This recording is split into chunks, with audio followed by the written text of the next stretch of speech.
is counting water deep, till doing wakes again from sea.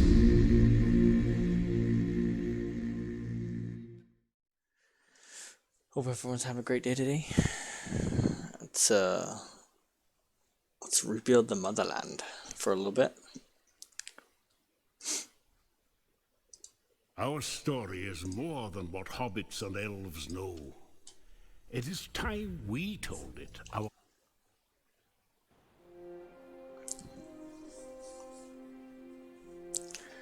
Play for a little bit, play for a couple hours, and then we'll head off.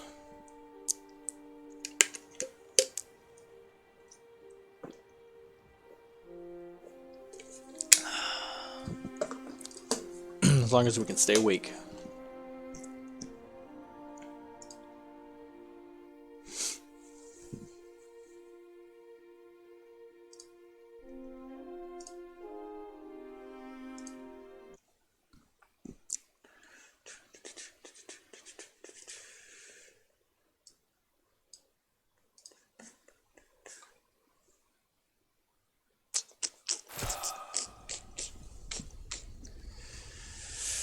Okay.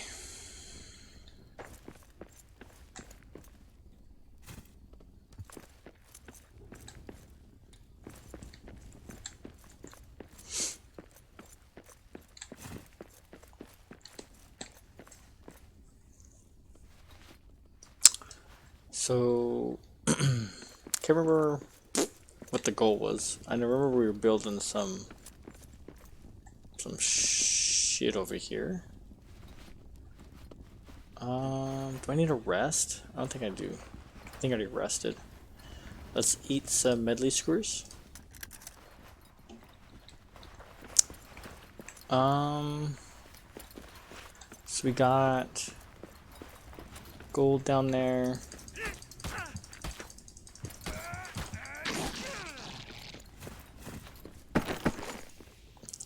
We need to put some stuff in the chests.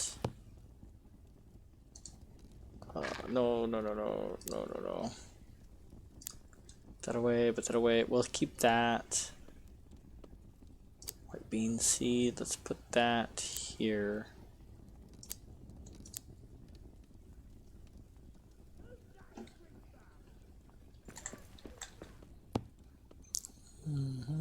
We got a shit ton of coal. We need to make a coal pallet. Let's do a coal pallet somewhere here.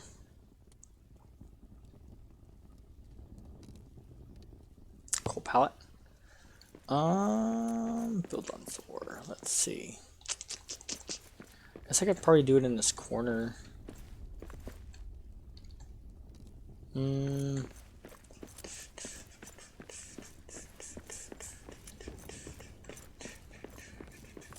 How far over here can I build it?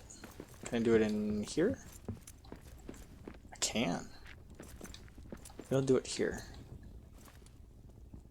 There we go. Okay, let's move some coal.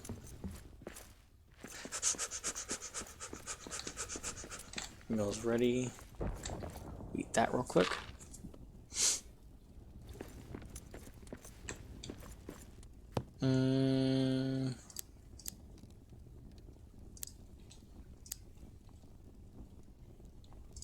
Let's put some stone up. Put everything up. Let's grab some coal. Not that. There we go.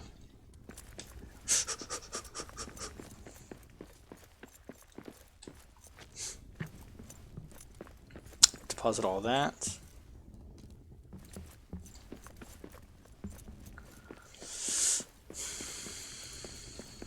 Okay. So that cleans that up. Let's get some stone out. Clothing scraps can stay. Let's do another chest. One more chest.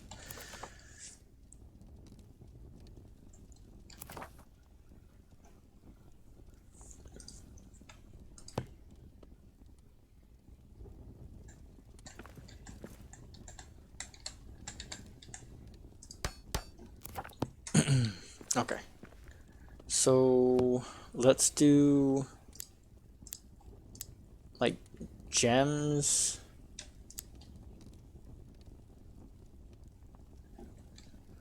Do like gems in this one.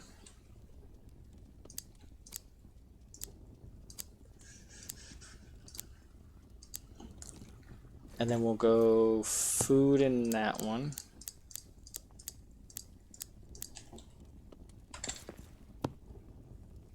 So we'll go steak.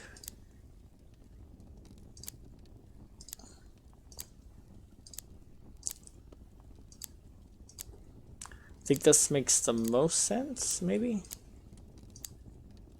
Maybe, maybe not, who knows?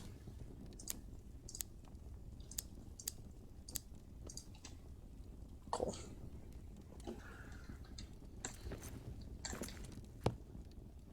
But, wood, metal fragments, we'll keep that with us. Clothing fragments, we'll put that there. Put some hide there. Put some extra stone there. Metal fragments, we'll keep that. Actually, we have enough metal fragments, put that to clothing. Iron ore. Thinking the ore we can probably put with... Actually put the statues here. Probably put these here. Beef sticks go here. Like that. I think that's the play to organize.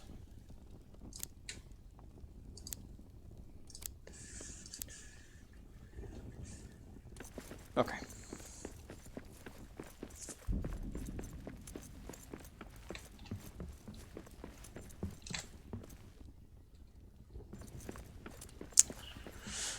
Okay.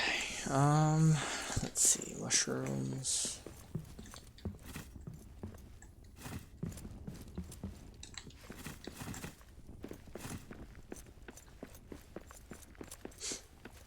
Steel.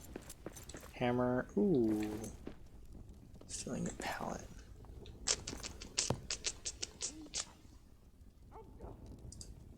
Why does my music stop?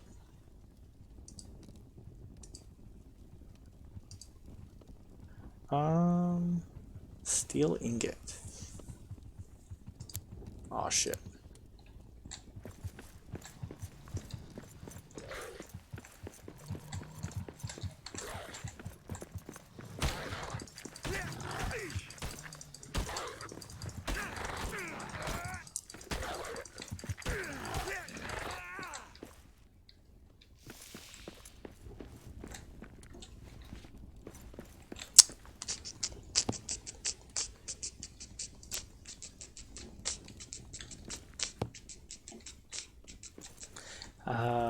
How do we make our hammer? We need a steel hammer to make a few things, right? Not there. Here.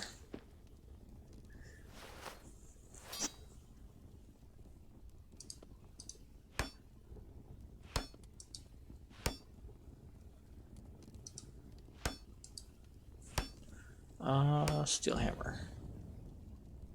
Let's do it. Let's craft a steel hammer, baby. That's good. Elven wooden chest. Oh, that's... Ooh. Okay, so... Steel hammer is good. Iron hammer's there. This here. Okay.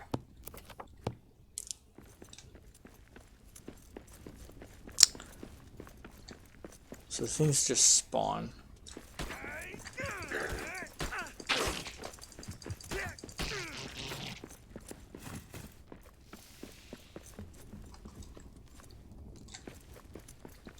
Oh fuck, I need some music.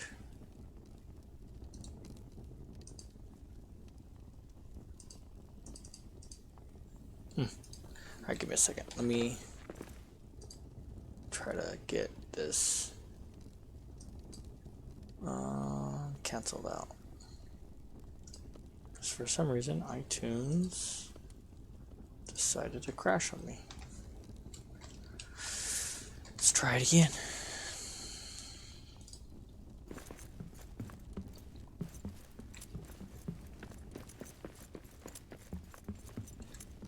Clothing scraps, stone.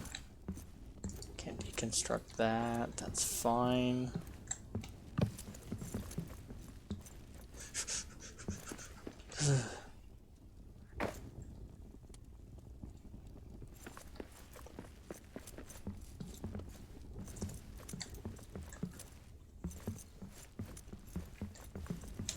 Okay, I think we're good. We can probably start moving towards our next objective.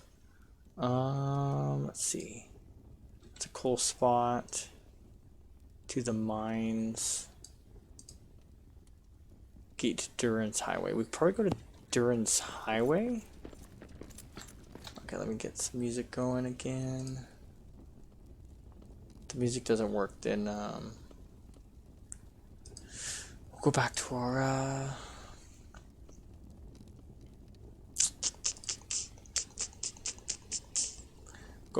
our audiobook. There we go. Okay. Sunyin, Sunyin, Sunyin, Sunyin, Funyin. Closest one, there we go.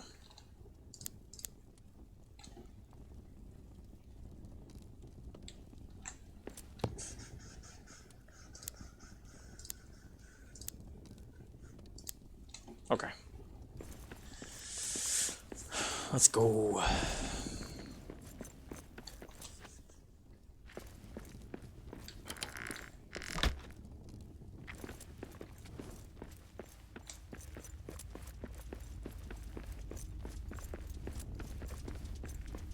Okay, so let's go check out the highway.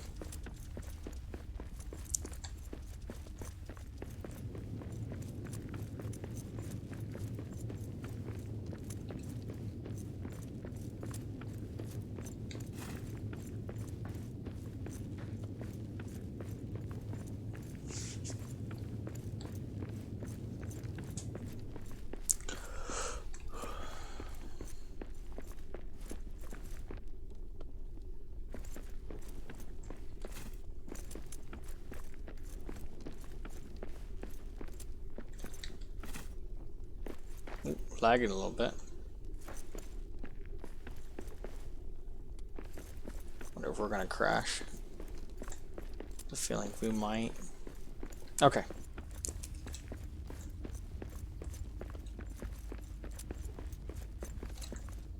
Let's rebuild damaged stone.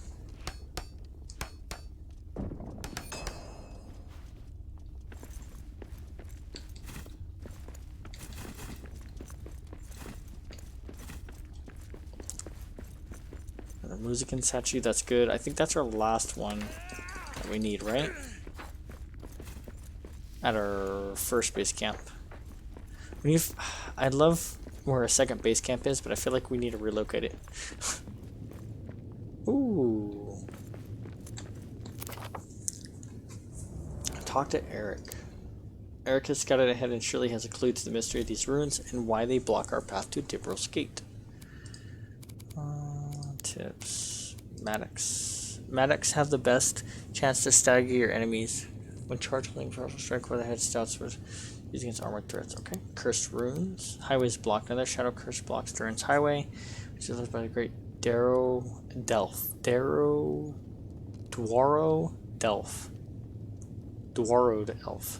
And beyond. It looks like the same curse plaguing the Western Gate. Why was this done? Okay. Interesting.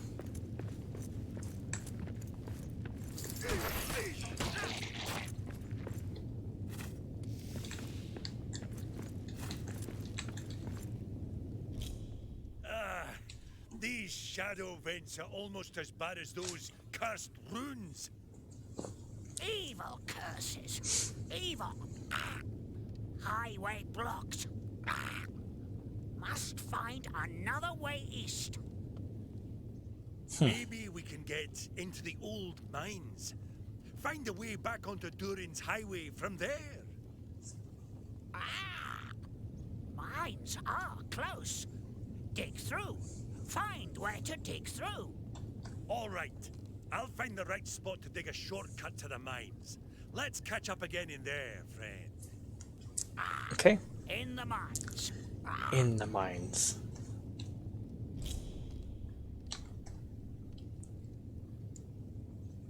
Find a shortcut to the mines. There's no open path to Darrowed Elf from here with the shadow curse blocking Durin's highway. But there should be another way onto the Great Road from the old mines of Moria, and then I can continue east to Darrowed Elf. But first I need to find out where to start digging to get into the mines.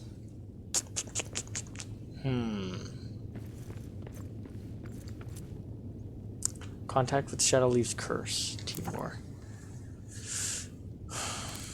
Shadow curse. Shadow leaks from the deep place contact with it can give Shadow curse draining health. So it can kill you, essentially, right?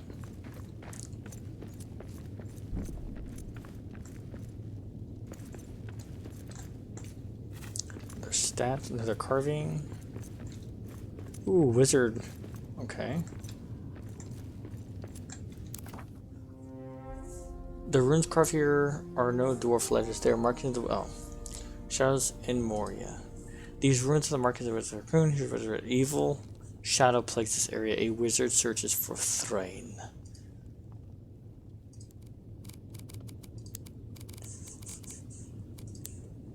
Goblin Men tribe resources. Locations in Moria. Dwarven history. Okay. Interesting.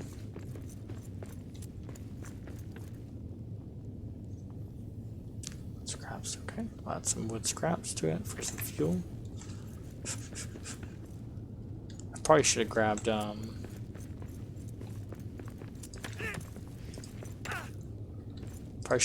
whatchamacallit.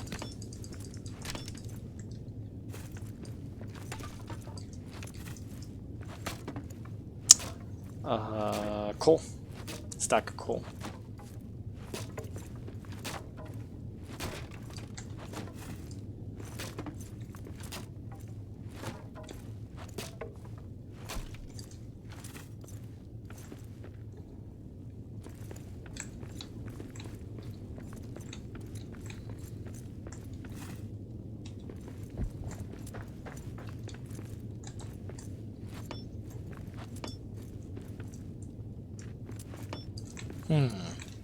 Okay. Oh shit.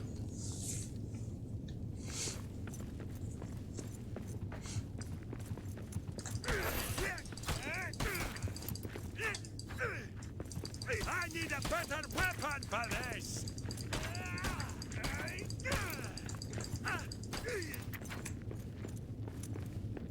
Okay.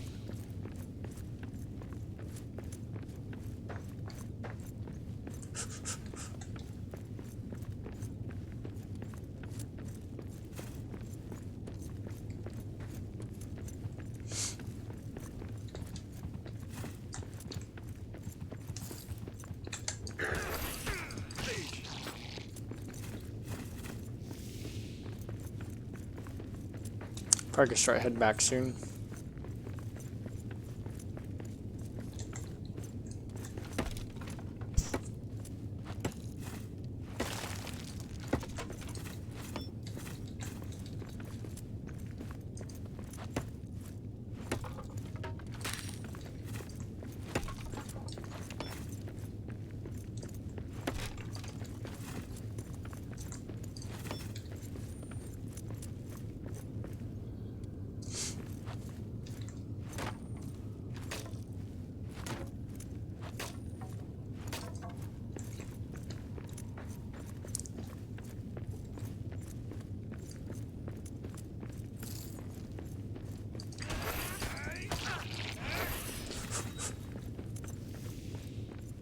This shadow, just like the cursed door, but it's billowing up from below. Shadow vents. There are vents of shadow torn open throughout Moria, spewing more shadow. I will need to be careful of these vents, perhaps find a way close up to them. The shadow densities match the surface of Nagamzan, a lightless shadow that often featured in old mine tales and epic sagas full of the times of Durin the Deathless. It would seem Nagamzan is real after all. Okay. So we have to find a way into... We have to find a way into the mines. Camp 2.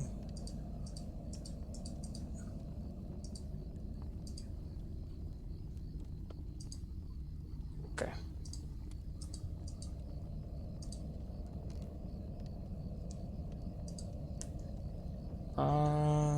Okay. Let's head that way. We should probably head to our first camp, actually. Put the statues down. Our little musicans.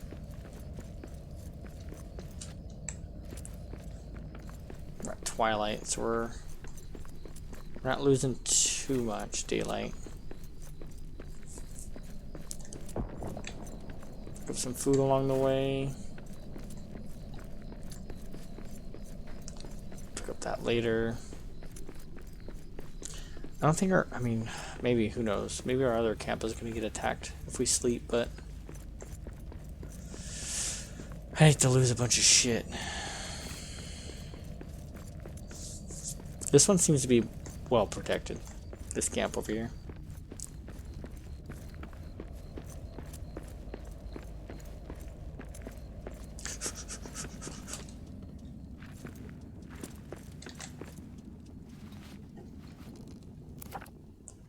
Smitty.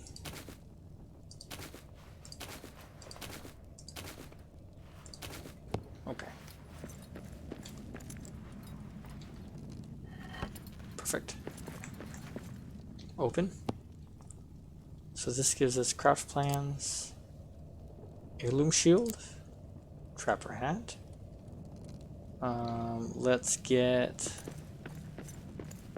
go put some shit down. Let's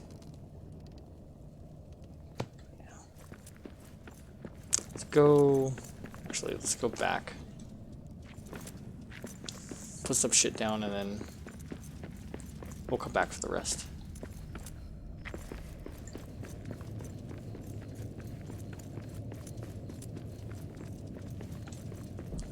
Some mushrooms. The biggest one is we need to protect this base camp over here. Because shit keeps spawning in it. I wish we could build like fucking turrets or something that could prevent us from getting killed, but I guess I don't know. That's a simple pickaxe.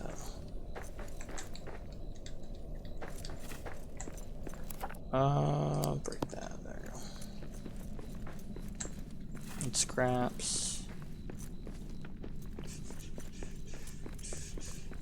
Rebuild this.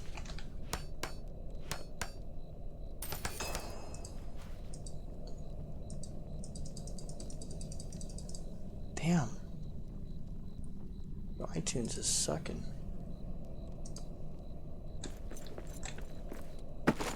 Iron ore. Let's just eat this. Pick that up.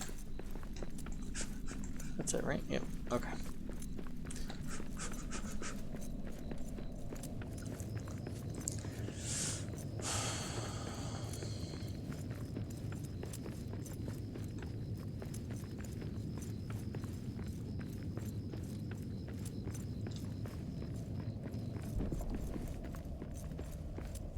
That's such a far walk.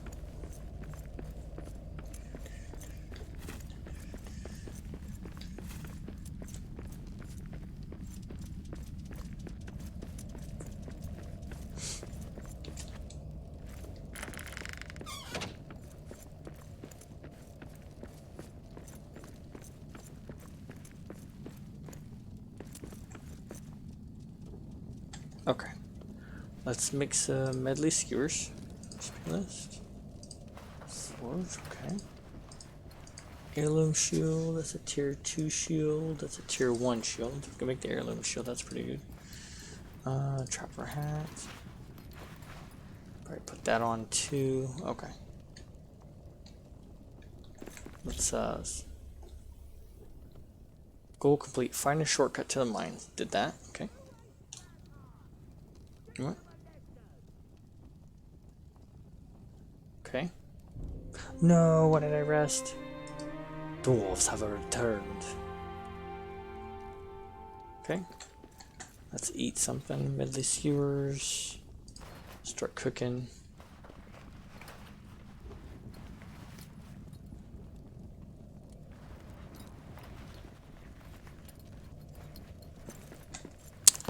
Okay, put some meat away.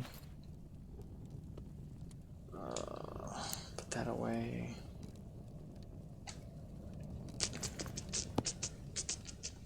That away. That away. That away. That away. That away. Got some coal. Probably grab a few pieces of coal. I know we're starving, but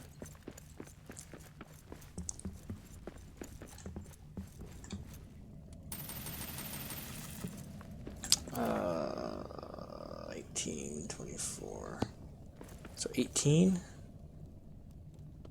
1, 2, 3. There we go. That should be good enough. Let's eat. Ugh. There's some empty slots over here. Let's see. Plant. There's mushrooms and mushrooms. Farm patch plant. These onions need light. Okay. Come back for those. Let's eat.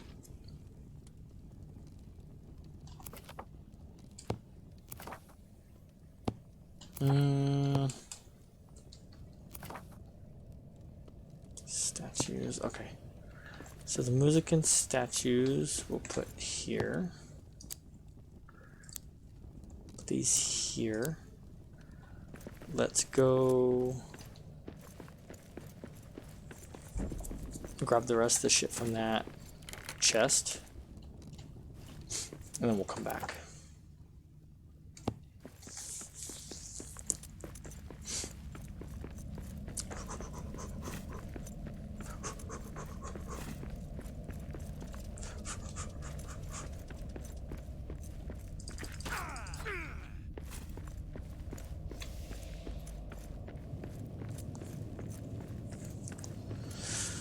Okay.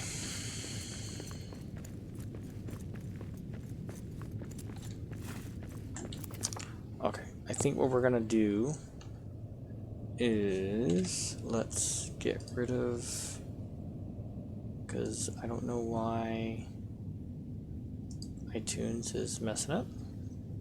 Let's end task on that. Let's bring up this. Let's turn this back on. Let's go here. We'll go to audiobook. Oh shit. Little shits.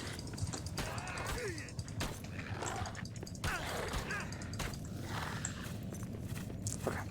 Let's go to our audiobooks.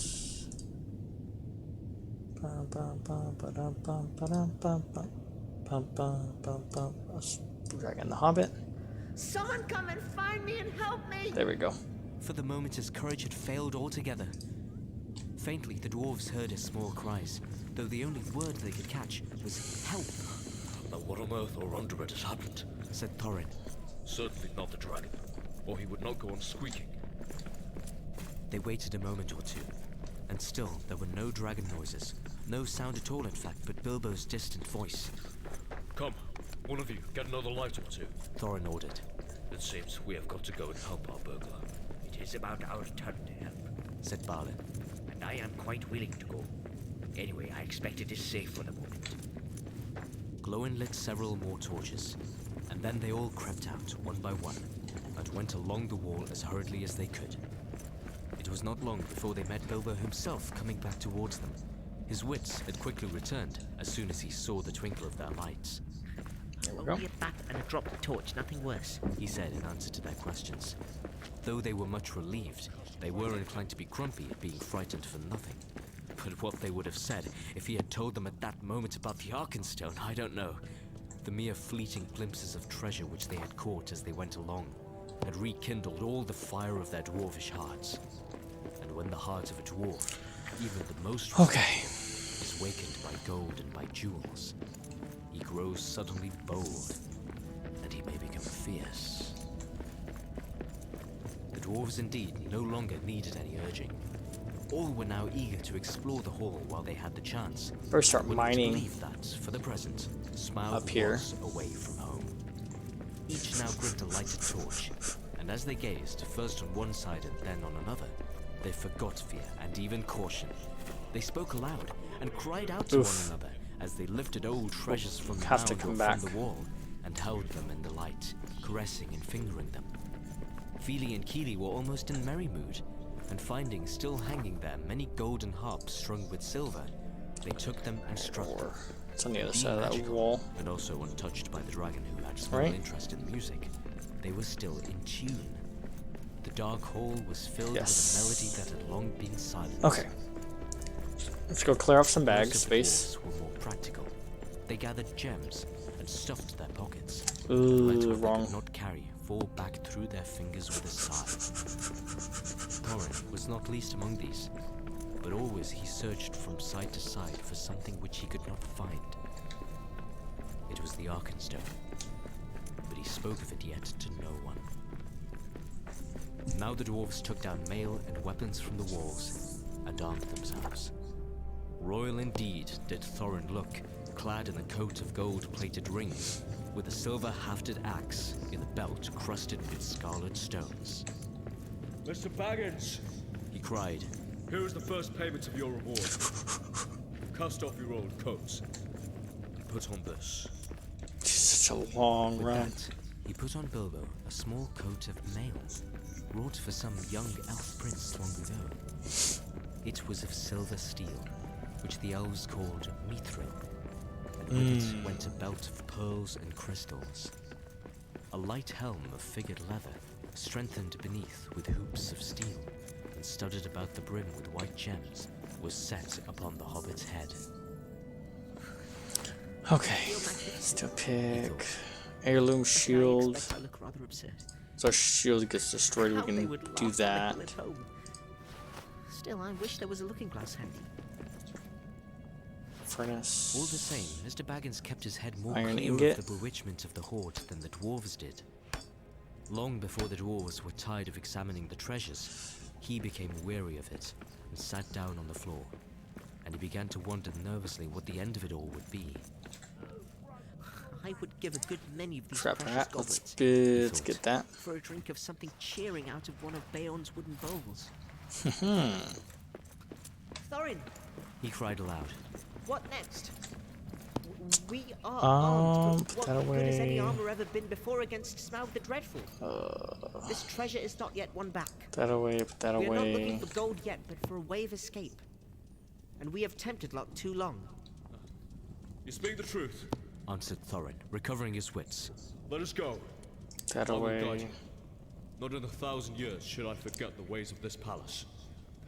Everyone! Then he hailed the others, and they gathered together, and holding their torches above their heads, they passed through the gaping doors, not without many a backward glance of longing. Okay. Their glittering mail they had covered again with their old cloaks. Let's their bright go helms mine with for a their little bit. tinted hoods, and one by one they walked behind Thorin, a line of little lights in the darkness that halted often, What is this? listening in fear Arrows? once more. Oh, okay. For any Then we can start rumor clearing off of some of what was this coming. off our map. Though all the old adornments were long molded or destroyed, and though all was befouled and blasted with the comings and goings of the monster, Thorin knew every passage and every turn. They climbed long stairs, and turned and went down wide, echoing ways, and turned again, and climbed yet more stairs and yet more stairs again.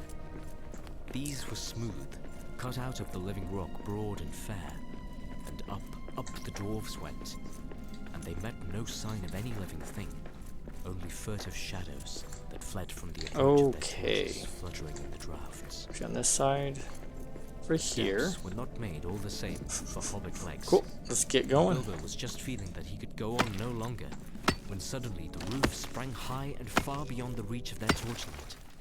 A white glimmer could be seen coming through some opening far above, and the air smelled sweeter. But no, my home Before them, will greet me light there. came dimly through The great gates doors will part that like hung open twisted on their arms, hinges and half trusting burned. me with jewels rare.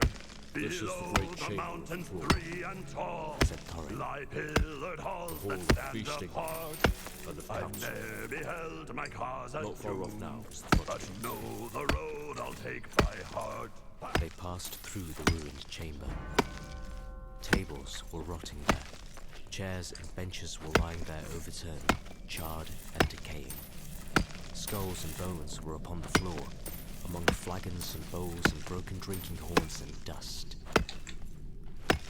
As they came through yet more doors at the further end, a sound of water fell upon their ears, and the grey light grew suddenly more full.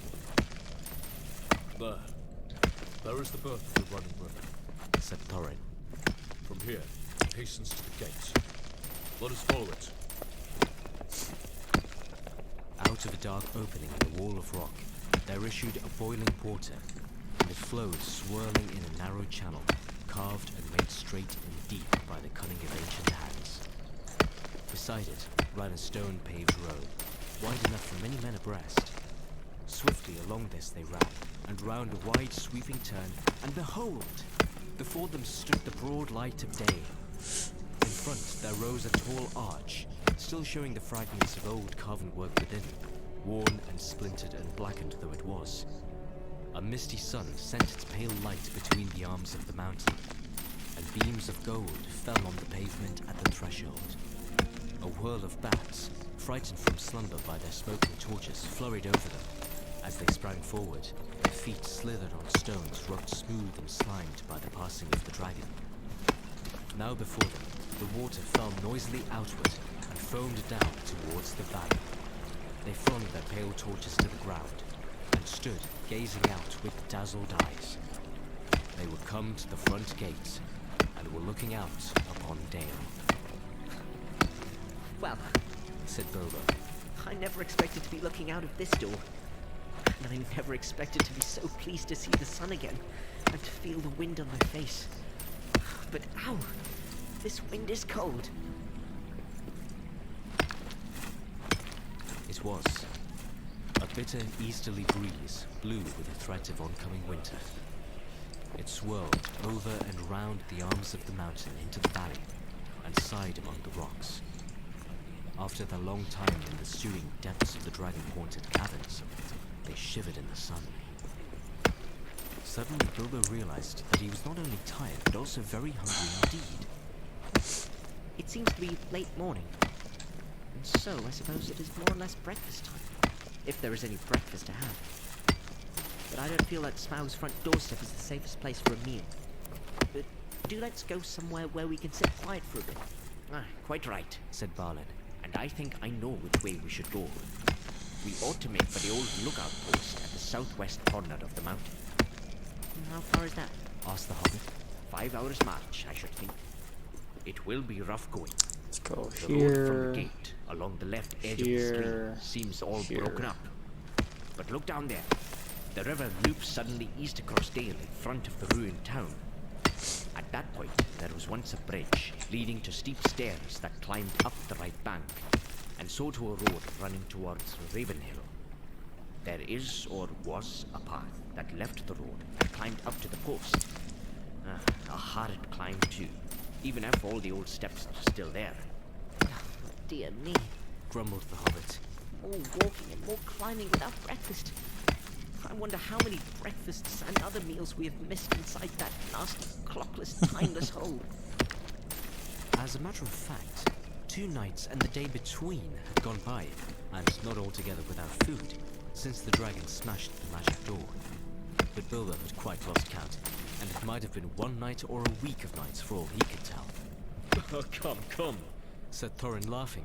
His spirits had begun to rise again, and he rattled the precious stones in his pockets. Don't call my palace a nasty hole. You wait till it has been cleaned and redecorated. That won't be till Smaug's dead. Said Bilbo glumly. In the meanwhile, where is he? I would give a good breakfast to know. I hope he is not up on the mountain looking down at us. That idea disturbed the dwarves mightily, and they quickly decided that Bilbo and Balin were right. We must move away from here, Said Dory. I feel as if his eyes were on the back of my head. It's a cold, lonesome place. Said Bomber.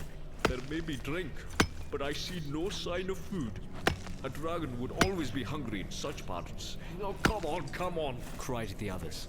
let us follow Balin's path. Under the rocky Cool. wall to the right, there was no path. So on they trudged among the stones on the left side of the river, and the emptiness and desolation soon sobered even Thorin again. The bridge that Balin had spoken of, they found long fallen, and most of its stones were now only boulders in the shallow, noisy stream. But No. they forded the water without much difficulty. And Okay, found let's the pick up ancient some steps stuff. and climbed the high bank. After going a short way, they struck the old road, and before long came to a deep dell sheltered among the rocks. There they rested for a while, and had such a breakfast as they could, chiefly cram and water. If you want to know what cram is, I can only say that I don't know the recipe, but it is Cram? biscuitish, keeps good indefinitely, is supposed to be sustaining, and is certainly not okay. entertaining, being in fact very Let's go uninteresting, this way. except as a chewing exercise. I don't know if we have a repair It was smith made yet by or the lakemen for long journeys. other one, but I know we do have a repair smithy up here. After that, they went on again, and now the road struck westwards and left the river, and the great shoulder of the south-pointing mountain spur drew ever nearer. So At we'll length they repair. reached the hill path. It scrambled steeply up, and they plodded slowly one behind the other, till at last, in the late afternoon, they came to the top of the ridge, and saw the wintry sun going downwards to the west. Here they found a flat place without a wall on three sides, but backed to the north by a rocky face in which there was an opening like a door. From that door, there was a wide view east and south and west. Here, Said Balin. Okay. in the old days, we used always to keep watchmen, and that door behind leads to a rock-hewn chamber that was made here as a guard room. There were several places like it round the mountain, but there seemed small need for watching in the days of our prosperity, and the guards were made over-comfortable, perhaps. Otherwise, we might have had longer warning of the coming of the dragon, and things might have been different. Still, here we can now lie hid and sheltered for a while, and can see much without being seen. But not much use if we have been seen coming here. Said Dory, who was always looking up towards the mountain's peak, as if he expected to see Smaug perched there, like a bird on a steeple. Let's take our Smaug. chance of that. Said Thorin. We can go no further today. Here. Cried Bilbo, and flung himself on the ground. In the rock chamber, there would have been room for 100, and there was a small chamber further in, more removed from the cold outside. It was quite deserted. Not even wild animals seemed to have used it in all the days of Smaug's dominion. There they laid their burdens, and some threw themselves down at once and slept. But the others sat near the door and discussed their plans. In all their talk, they came perpetually back to one thing. Where was Smaug? They looked west, and there was nothing. And east, there was nothing. And in the south, there was no sign of the dragon. But Where there was a gathering of Smaug? very many birds. Smaug.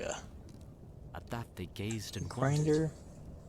Tints But they were armor no by nearer grinding some understanding it precious amount of colored when ink. the That's first cool. cold stars came out. Iron ingot, iron ore. Let's do iron ore. Chapter 14. Fire Okay. and water. Iron ingot. with that. Now, if you wish, like the dwarves, There? to hear news of Okay. Smaug, you must go back again to the evening when he smashed the door and flew off Camp in 2 Westgate. rage 2 days before. Uh-oh. The men of the lake town escort were mostly indoors, for the breeze was from the black east. Oh shit.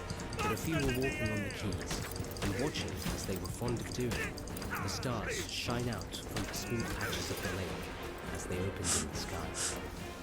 From their town, the lonely No, mountain no, no, no, no. was Get out of here. mostly screened by What are you guys doing? at the far end of the lake. So they dropped from the sky. The river came down through the north. Only its high peak could they see in clear weather, and they looked seldom at it, for it was ominous and drear, even in the light of morning. Now it was lost and gone, blotted in the dark. Suddenly, it flickered back to view. A brief glow touched it and faded. Look, Said one. the lights again. Last night, the watchmen saw them start and fade from midnight until dawn. Something is happening up there. I wonder if they're spawning above. Said another. It is long since we went north. It is time the songs began to prove themselves again. Which king? Said another with a grim voice. As like as not, it is the marauding fire of the dragon. The only king under the mountain we have ever known. Oh, you are always foreboding gloomy things. Said the others. Anything from floods to poisoned fish. Think of something cheerful. Then suddenly, a great light appeared in the low place in the hills, and the northern end of the lake turned golden. The king beneath the mountain! They shouted. His wealth is like the sun, his silver like a fountain, his river's golden run. The river is running gold from the mountain! They cried, and everywhere windows were opening and feet were hurrying. There was once more a tremendous excitement and enthusiasm. But the grim-faced fellow ran hotfoot to the master. The dragon is coming or I am a fool! He cried. Cut the bridges! To arms! To arms! Then warning trumpets were suddenly sounded and echoed along the rocky shores. The cheering stopped and the joy was turned to dread. So it was Oh, shit. that the dragon did not find them Smaug. quite unprepared. Before long, so great was his speed, they could see him as a spark of fire rushing towards Tired? them and growing ever huger and more bright. And not the most foolish doubted that the prophecies had gone rather wrong. Still, they had a little time. Every vessel in the town was filled with water. Every warrior was armed. Every Wasn't too arrow bad. and dart was ready. And the bridge to the land was thrown down and destroyed before the roar of Smaug's terrible approach grew loud, and the lake rippled red as fire beneath the awful beating of his wings. Amid shrieks and wailing and the shouts of men, he came over them, swept towards the bridges and was foiled. The bridge was gone, and his enemies were on an island in deep water. Too deep and dark and cool for his liking. If he plunged into it, a vapor and a steam would rise enough to cover all the land with a mist for days. The lake was mightier than he, Cold. capable of quenching before he passed through. Roaring, he swept back over the town. A hail of dark arrows leaped up and snapped and rattled on his scales and jewels, and their shafts fell back, kindled by his breath, burning and hissing into the lake. No fireworks you ever imagined equaled the sights that night. At the twanging of the bows and the shrilling of the trumpets, the dragon's wrath blazed to its height, till he was blind and mad with it. No one had dared to give battle to him for many an age, nor would they have dared now, if it had not been for the grim-voiced man. Bard was his name, who ran to and fro, cheering go, Oh, on the Bard. archers and urging the master to order them to fight to the last arrow. Fire leapt from the dragon's jaws. He circled for a while high in the air above them, lighting all the lake. The trees by the shores shone like copper and like blood, with leaping shadows of dense black at their feet. Then, down he swooped, straight through the arrow storm, reckless in his rage, taking no heed to turn his scaly sides towards his foes, seeking only to set their town ablaze. Fire leaped from thatched roofs and wooden beam ends as he hurtled down and past and round again, though all had been drenched with water before he came. Once more, water was flung by 100 hands wherever a spark appeared. back swirled the dragon. A sweep of his tail and the roof of the great house crumbled and smashed down. Flames unquenchable sprang high into the night. Another swoop and another house and then another sprang afire and fell.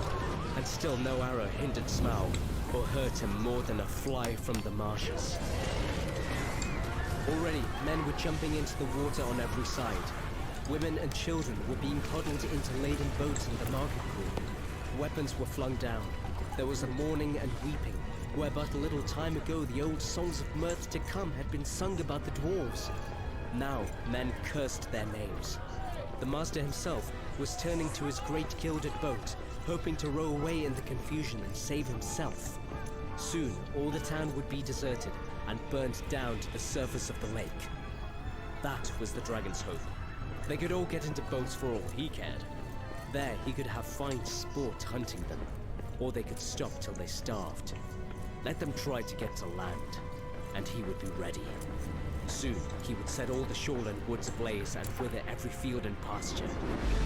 Just now he was enjoying the sport of town baiting more than he had enjoyed anything for years.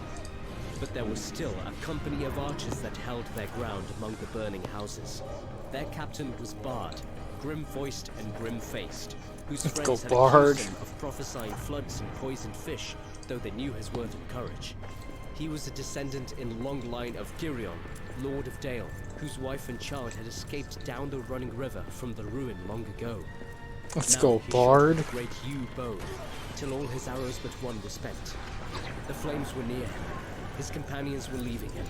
He bent his bow for the last time. Suddenly, out of the dark, something fluttered to his shoulder. He started, but it was only an old thrush. Unafraid, it perched by his ear, and it brought him news. Marveling, he found he could understand its tongue, for he was of the race of Dale. Wait, It said to him, the moon is rising. Look for the hollow of the left breast as he flies and turns above you. and while Bard paused in wonder, it told him of tidings up in the mountain, and of all that it had heard. Then Bard drew his bowstring to his ear. The dragon was circling back, flying low, and as he came, the moon rose above the eastern shore and silvered his great wings. Arrow, Said the bowman, Black Arrow, I have saved you to the last. You have never failed me, and always I have recovered you. I had you from my father, and he from of old.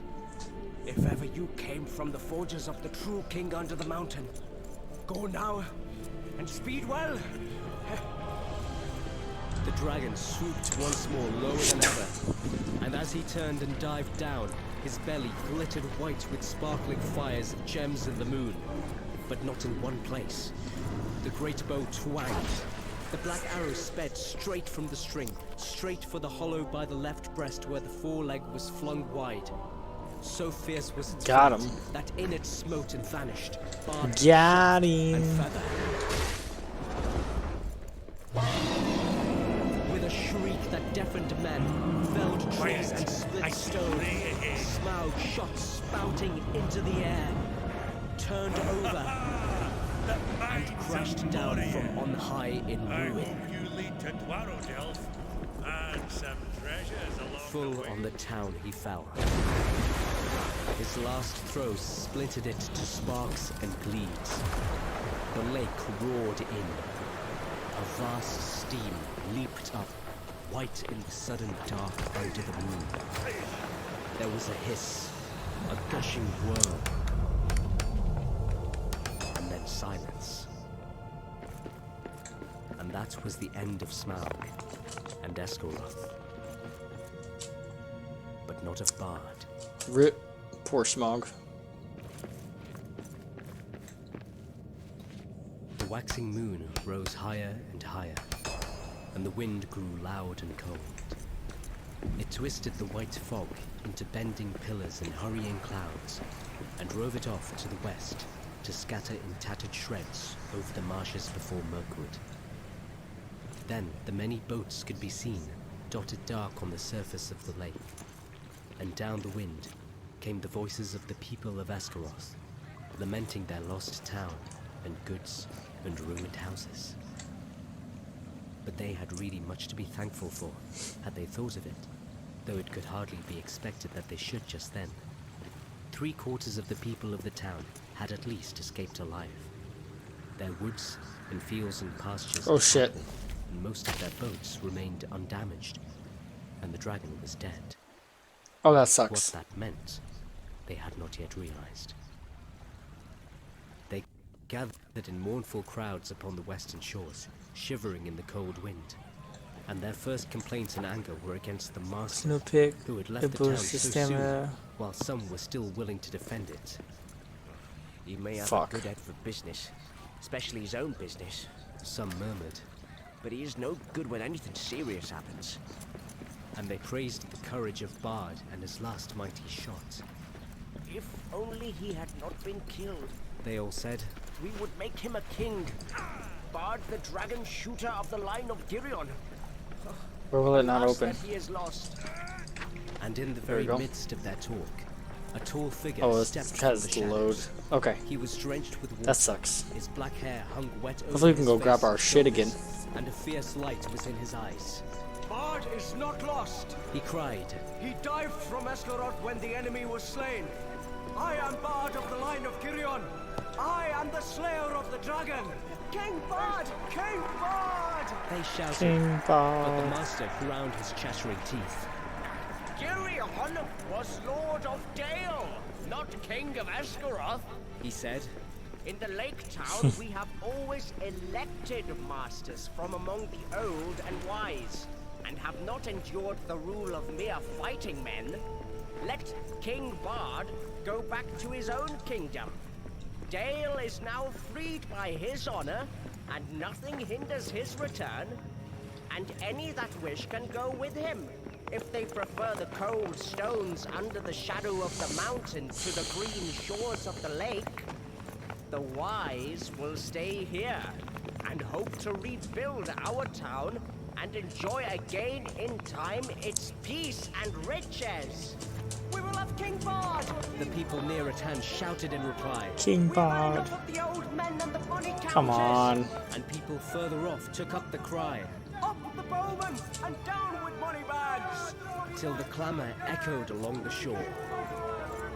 I am the last man to undervalue Bard the bowman. Said the master warily, for Bard now stood close beside him. He has tonight shame to have earned an left all of this eminent ore place behind. in the role of the benefactors of our town, and he is worthy of many imperishable songs. But why, O people? And here the master rose to his feet and spoke very loud and clear. Why do I get all your blame? For what fault am I to be deposed?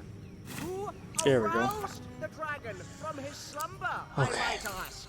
Who obtained of us rich gifts and ample help, and led us to believe that old songs could come true? Who played on our soft hearts and our pleasant fancies? What sort of gold have they set down eggs the there. river to reward us? Dragonfire and ruin! From whom should we claim the recompense of our damage and aid for our widows and orphans? As you see, the master had not got his position for nothing.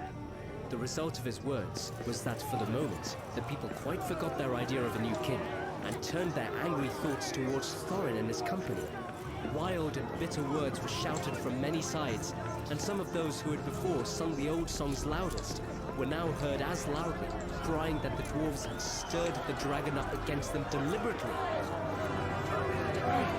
Fools! Said Bard, Why waste words and wrath on those unhappy creatures? Doubtless they perished first in fire, before Smaug came to us. Then, even as he was speaking, the thought came into his heart of the fabled treasure of the mountain, lying I need to down get back, far actually. below. Come He back to fell this. suddenly silent.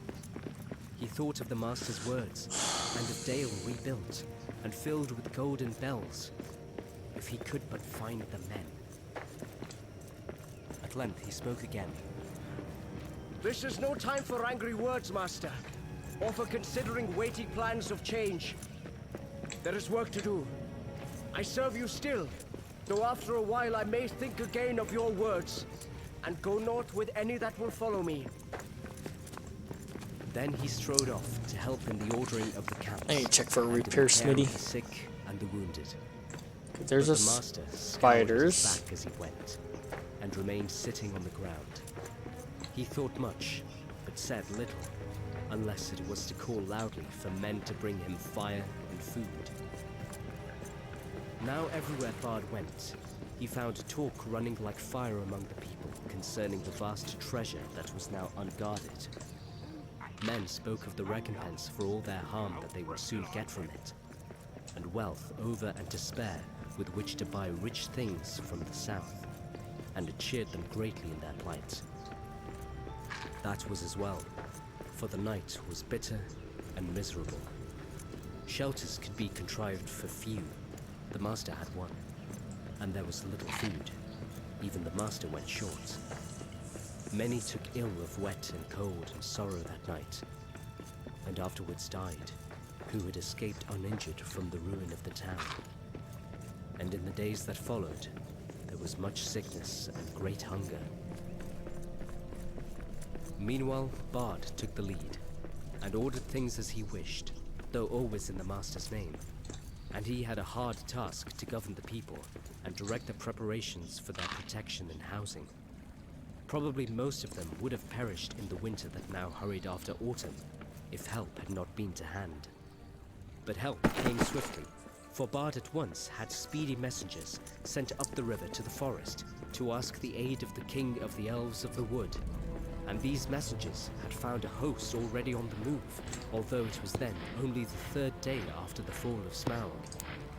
The Elven King had received news from his own messengers and from the birds that loved his folk, and already knew much of what had happened. Very great indeed was the commotion among all things with wings that dwelt on the borders of the desolation of the dragon. The air was filled with circling flocks. What goes in Their this swift spot? flying messengers flew here and there across the sky. Shield? Above the borders of the forest, there was whistling, crying, and piping. Far over Mirkwood, tidings spread. Smaug is dead. Leaves rustled, and startled ears were lifted. Even before the Elven King rode forth, the news had passed west, right to the pinewoods of the Misty Mountains. Beorn had heard it in his wooden house, and the goblins were at council in their caves. That will be the last we shall hear of Thorin Oakenshield, I fear, said the king. He would have done better to have remained my guest. It is an ill wind all the same, he added, that blows no one any good. For he too had not forgotten the legend of the wealth of Thror. So it was that Bard's We need to messengers repair found him Smitty. now, marching with many spearmen and bowmen, and crows were gathered thick above him, for they thought that war was awakening again, such as had not been in those parts for a long age. But the king, when he received the prayers of Bard, had pity, for he was the lord of a good and kindly people. So, turning his march, which had at first been direct towards the mountain, he hastened now down the river to the long lake. He had not boats or rafts enough for his host, and they were forced to go the slower way by foot. But great store of goods he sent ahead by water. Still, elves are light-footed, and though they were not in these days much used Alright, to the let's go. marshes and the treacherous lands between the forest and the lake, their going was swift. Only 5 days after the death of the dragon, they came upon the shores and looked on the ruins of the town. Their welcome was good, as may be expected, and the men and their master were ready to make any bargain for the future in return for the Elven King's aid.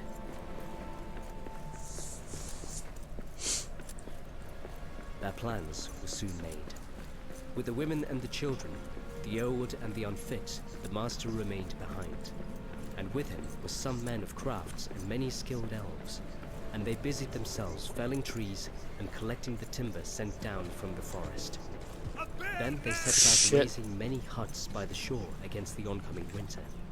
Fuck And it. also, under the master's direction, they began the planning of a new town, designed more fair and large even than before, but not in the same place. They removed northward, higher up the shore, forever after they had a dread of the water where the dragon lay. He would never again return to his golden bed, which was stretched cold as stone, twisted upon the floor of the shallows. There for ages his huge bones could be seen in calm water, amid the ruined piles of the old town. But few dared to cross the cursed spot, and none dared to dive into the shivering water, or recover the precious stones that fell from his rotting carcass. But all the men of arms who were still able, and the most of the Elven King's array, was ready to march north to the mountain. It was thus that in 11 days from the ruin of the town, the head of their host passed the rock gates at the end of the lake, and came into the desolate lands. It's like a boss fight here.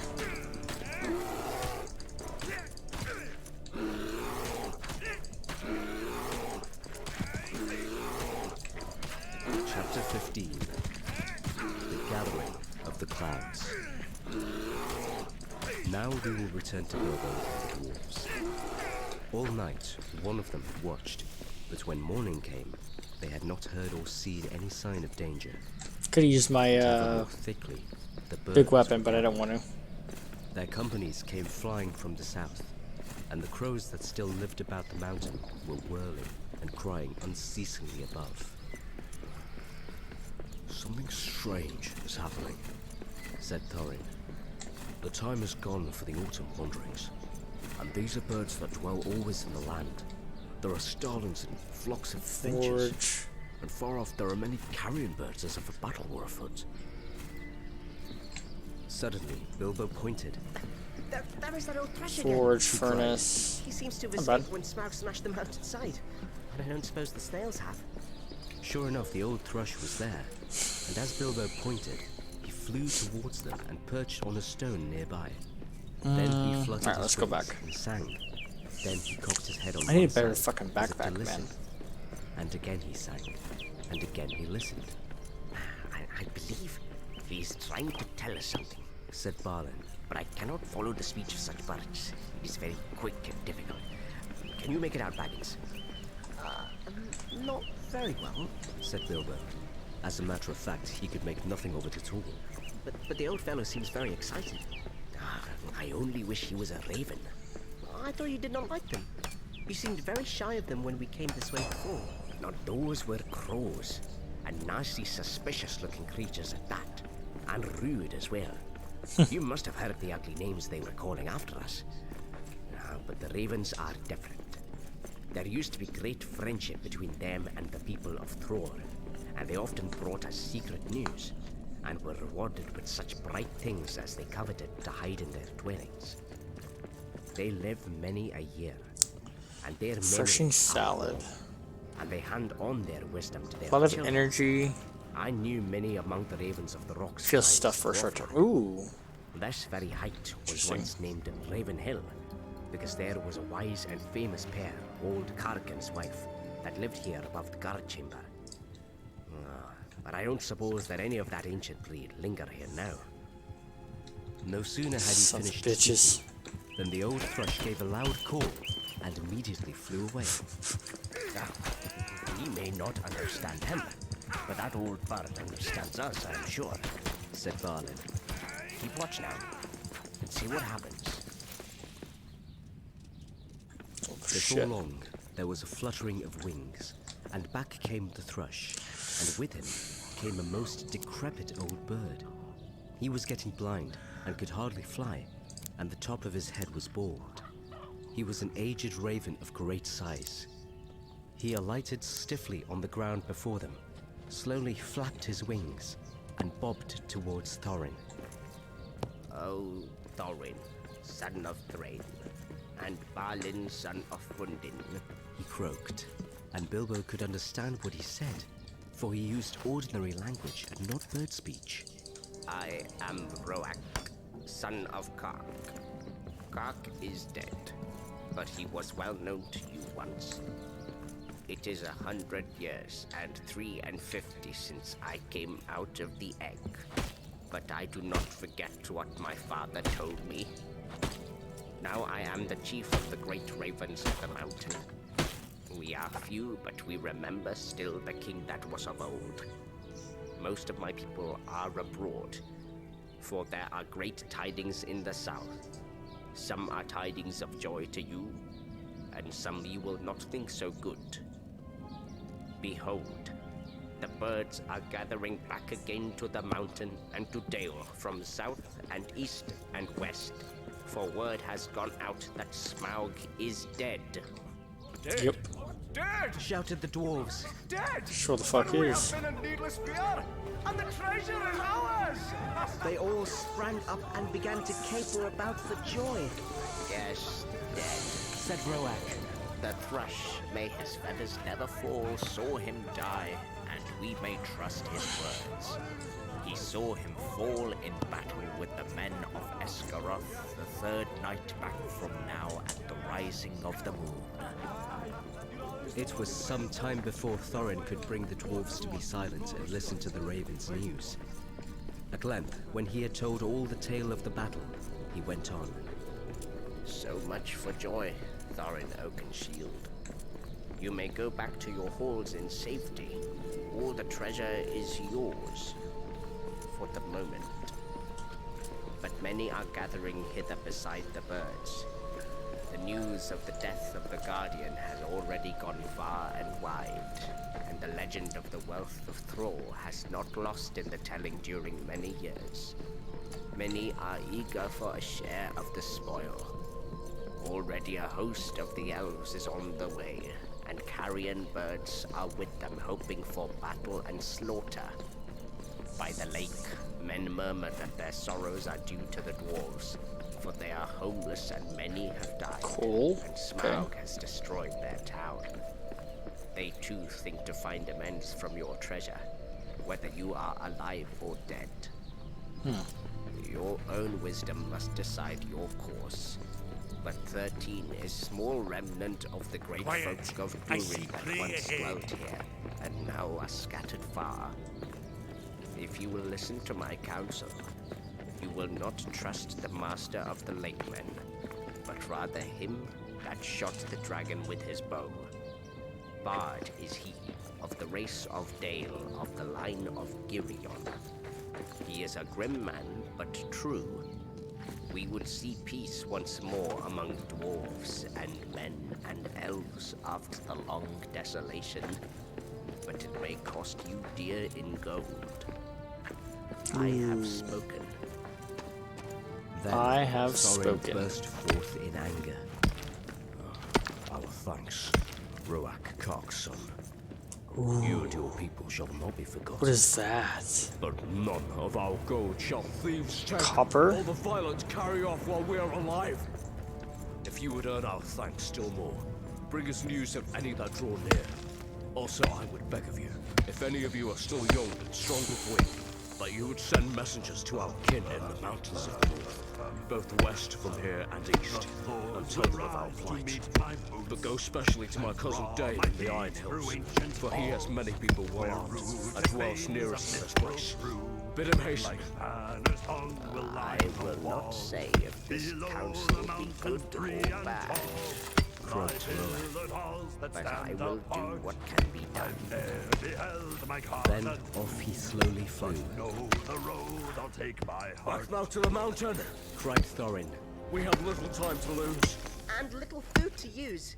Cried Bilbo, always practical on such points. In any case, he felt that the adventure was, properly speaking, over with the death Copper of the looks dragon, nice. in which he was much mistaken, and he would have given most of his share of the profits for the peaceful winding up of these affairs. Back now to the mountain! Cried the dwarves as if they had not heard him, so back he had to go with them.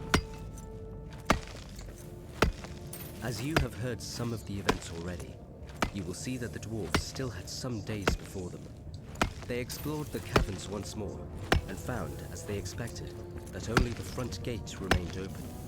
All the other gates, except of course the small secret door, had long ago been broken and blocked by Smaug, and no sign of them remained. So, now they began to labor hard in fortifying the main entrance, and in making a new path that led from it. Tools were to be found in plenty that the miners and quarriers and builders of old had used, and at such work the dwarves were still very skilled. As they worked, the ravens brought them constant tidings. In this way, they learned that the Elven King had turned aside to the lake, and they still had a breathing space. Better still, they heard that 3 of their ponies had escaped and were wandering wild far down the banks of the running river, not far from where the rest of their stores had been left. So, while the others went on with their work, Feely and Kiri were sent, guided by a raven, to find the ponies and bring back all they could. They were 4 days gone, and by that time they knew that the joined armies of the Lakemen and the Elves were hurrying toward the mountain. But now their hopes were higher, for they had food for some weeks with care, chiefly cram, of course, and they were very tired of it. But cram is much better than nothing. And already the gate was blocked with a wall of squared stones laid dry, but very thick and high across the opening. There were holes in the wall through which they could see or shoot, but no entrance. They climbed in or out with ladders and hauled stuff up with ropes. For the issuing of the stream, they had contrived a small, low arch under the new wall. But near the entrance, they had so altered the narrow bed that a wide pool stretched from the mountain wall to the head of the fall over which the stream went towards Dale. Approach to the gate was now only possible, without swimming, along a narrow ledge of the cliff, to the right as one looked outwards from the wall. The ponies they had brought only to the head of the steps above the old bridge, and unloading them there had bidden them return to their masters, and sent them back riderless to the south. There came a night when suddenly there were many lights as of fire and torches away south of Dale before them. They have come, Said Balin. and their camp is very great. They must have come into the valley under the cover of dusk along both banks of the river. That night, the dwarves slept little. The morning was still pale when they saw a company approaching. From behind their wall, they watched them come up to the valley's head and climb slowly up. Before long, they could see that both men of the lake, armed as if for war, and elvish bowmen were among them. At length, the foremost of these climbed the tumbled rocks and appeared at the top of the falls, and very great was their surprise to see the pool before them, and the gate blocked with a wall of new hewn stone. As they stood, pointing and speaking to one another, Thorin hailed them. Who are you He called in a very loud voice, that come as if in war to the gates of Thorin, son of Thrain, king under the mountain? And what do you desire? but they answered nothing. Some turned swiftly back, and the others, after gazing for a while at the gate and its defenses, soon followed them. That day the camp was moved to the east of the river, right between the arms of the mountain. The rocks echoed them with voices and with song, as they had not done for many a day. There was the sound, too, of elven harps and of sweet music, and as it echoed up towards them, it seemed that the chill of the air was warmed, and they caught faintly the fragrance of woodland flowers blossoming in spring. Then Bilbo longed to escape from the dark fortress, and to go down and join in the mirth and feasting by the fires. Some of the younger dwarves were moved in their hearts too, and they muttered that they wished things had fallen out otherwise, and that they might welcome such folk as friends. But Thorin scowled. Then the dwarves themselves brought forth harps and Okay, let's come back. gained from the hoard, and made music to soften his mood. But their song was not his elvish song, and it was much like the song they had sung long before in Bilbo's little hobbit home.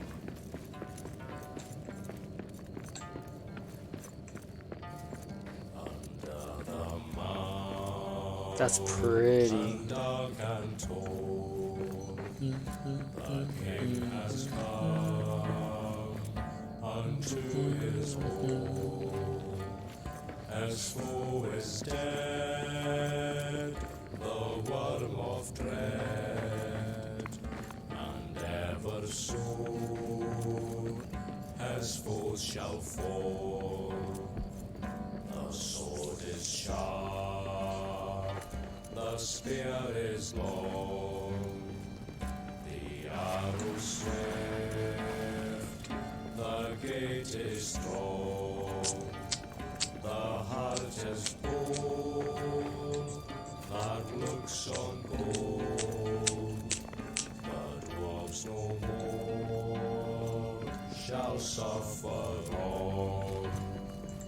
The dwarves of yore made mighty spells, while hammers fell like ringing bells, and places deep where dark things sleep, in hollow holes beneath the fells, on silver I better pick. they sprung, the light of stars, on crowns they hung, the dragon fire from twisted wire, the melody, all hearts they rung, the mountain throne once more is free. Oh, wandering folk, the summons heed. Come haste, across the waste. The king of friend and ken has need. Now call we old. The mountains cold, come back unto the caverns old. Here at the gates, the king awaits. His hands are rich with gems and gold. The king is come unto his home, under the mountain dark and tall.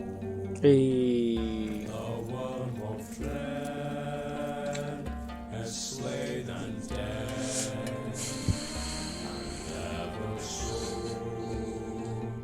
our foes shall fall. Beautiful. This song appeared to please Thorin, and he smiled again and grew merry, and he began reckoning the distance to the Iron Hills, and how long it would be before Dane could reach the Lonely Mountain, if he had set out as soon as the message reached him. But Bilbo's heart fell, both at the song and the talk.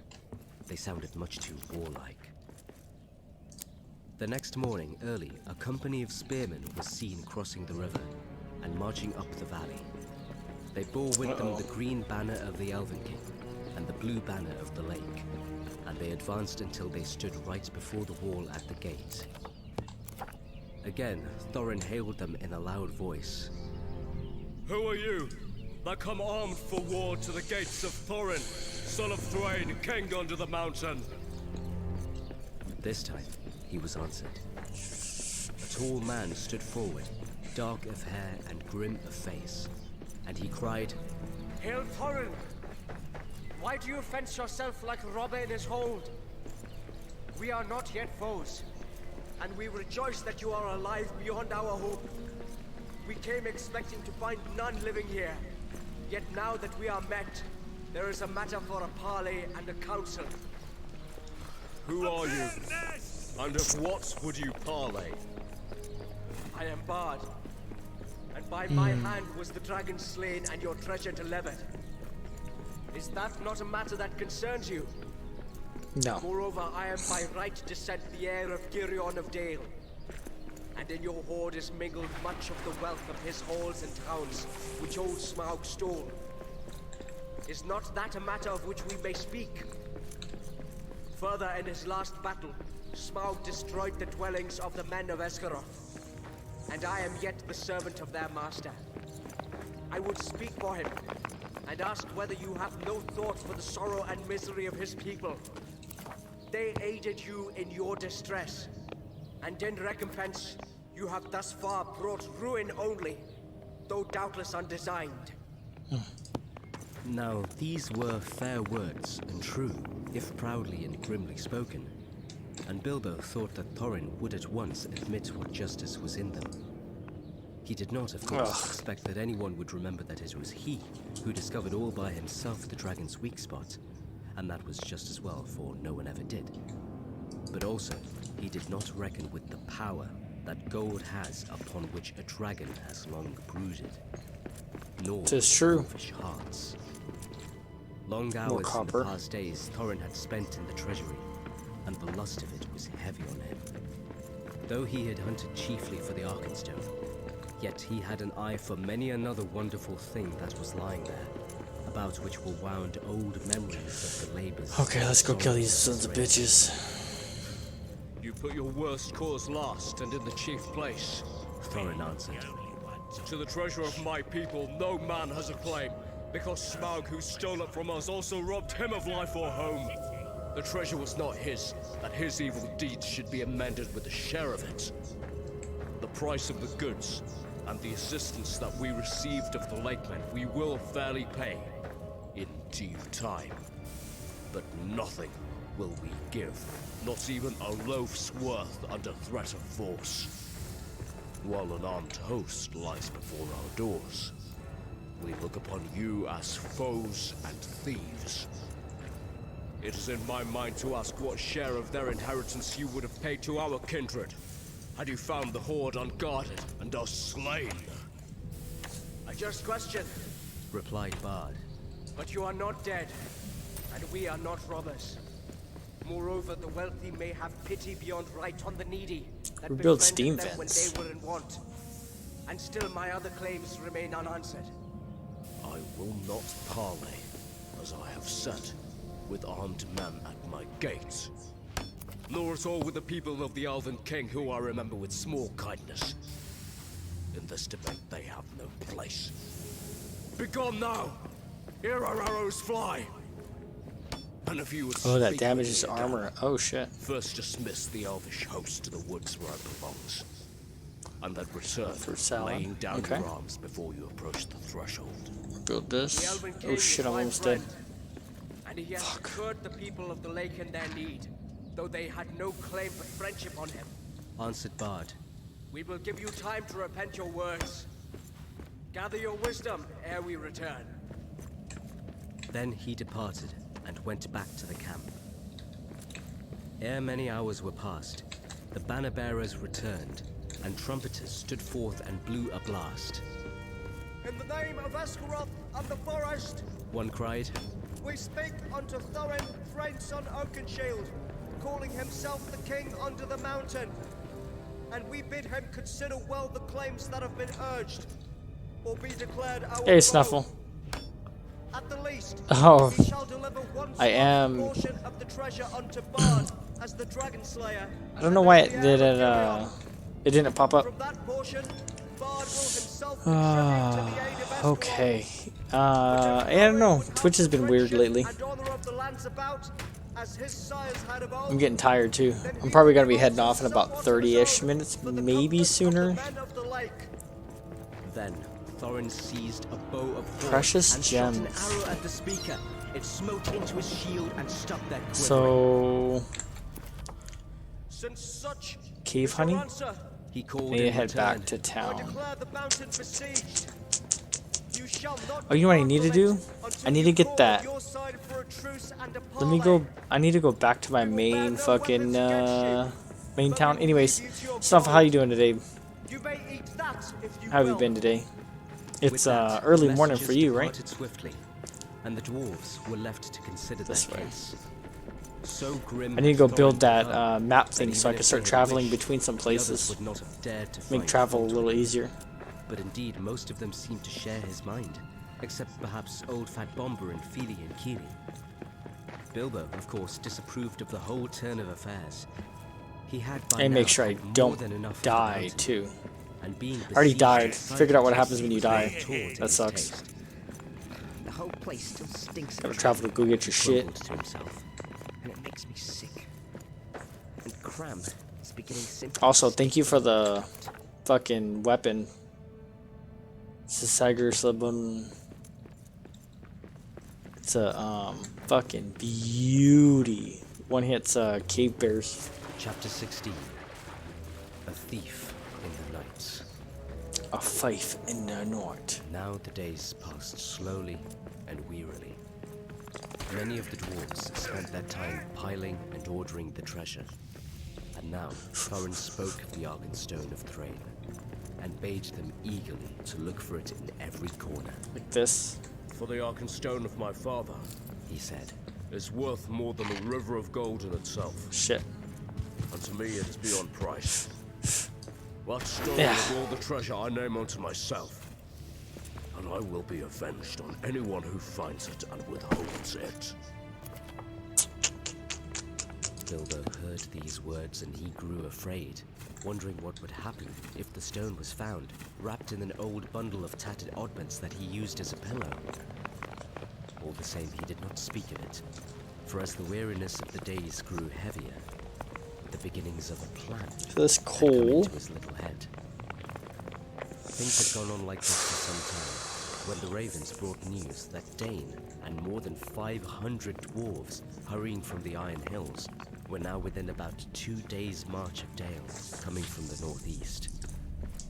But they cannot reach the mountain unmarked, Said Roak. and I fear lest there be battle Alright, in let's the cook valley. some medley. I do not Skewers. call this council good. Though they are a grim folk, Fruit they are salad. not likely to overcome the host that besets you. And even if they did so, what would you Do gain? that. Winter and Workbench. snow is hastening behind. Miner's helmet. How shall you be Oh, we need fed more without cave the honey for that. friendship and goodwill of the lands about Medley you? skewers. Let's cook that Treasure is shit real likely quick. to We're be gonna eat your that, then we'll head over to though our the dragon is no more. first base. Thorin was not moved. Winter and snow will bite both men and elves.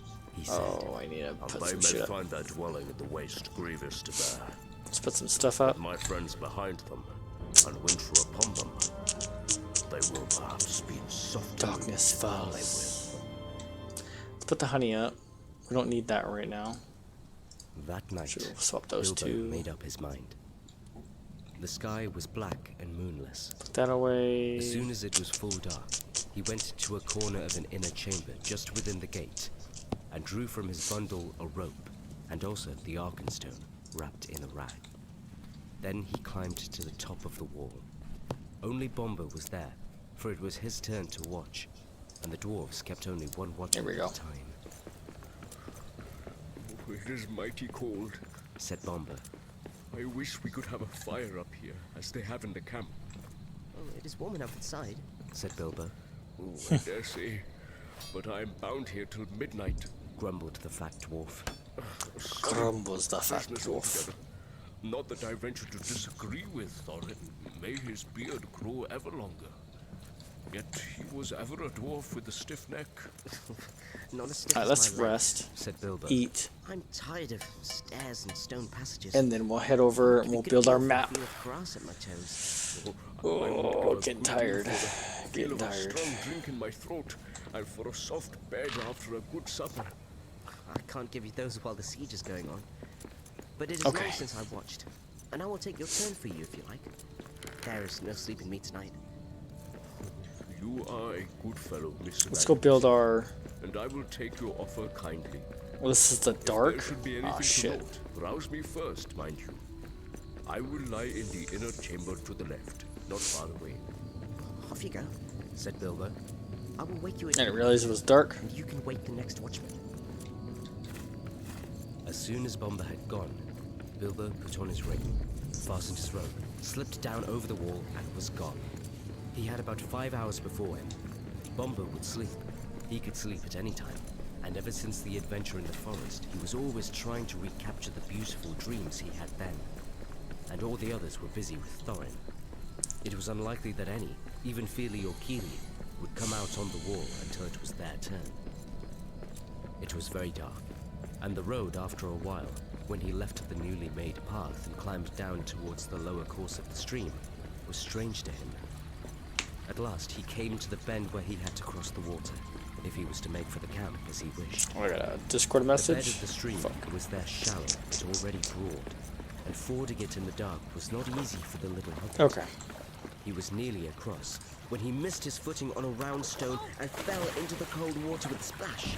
He had barely scrambled out on the far bank, shivering and spluttering, when up came the elves in the gloom with bright lanterns and searched for the cause of the noise. That was no fish. One said, There is a spy about. Hide your lights. They will help him more than us, if it is that queer little creature that is said to be their servant. Servant indeed. snorted So, ton of stone. Okay, what we need to do and the elves immediately is we need to gathered towards the sound. build this. Let's have a light. He said, I am Right here if you here. want me.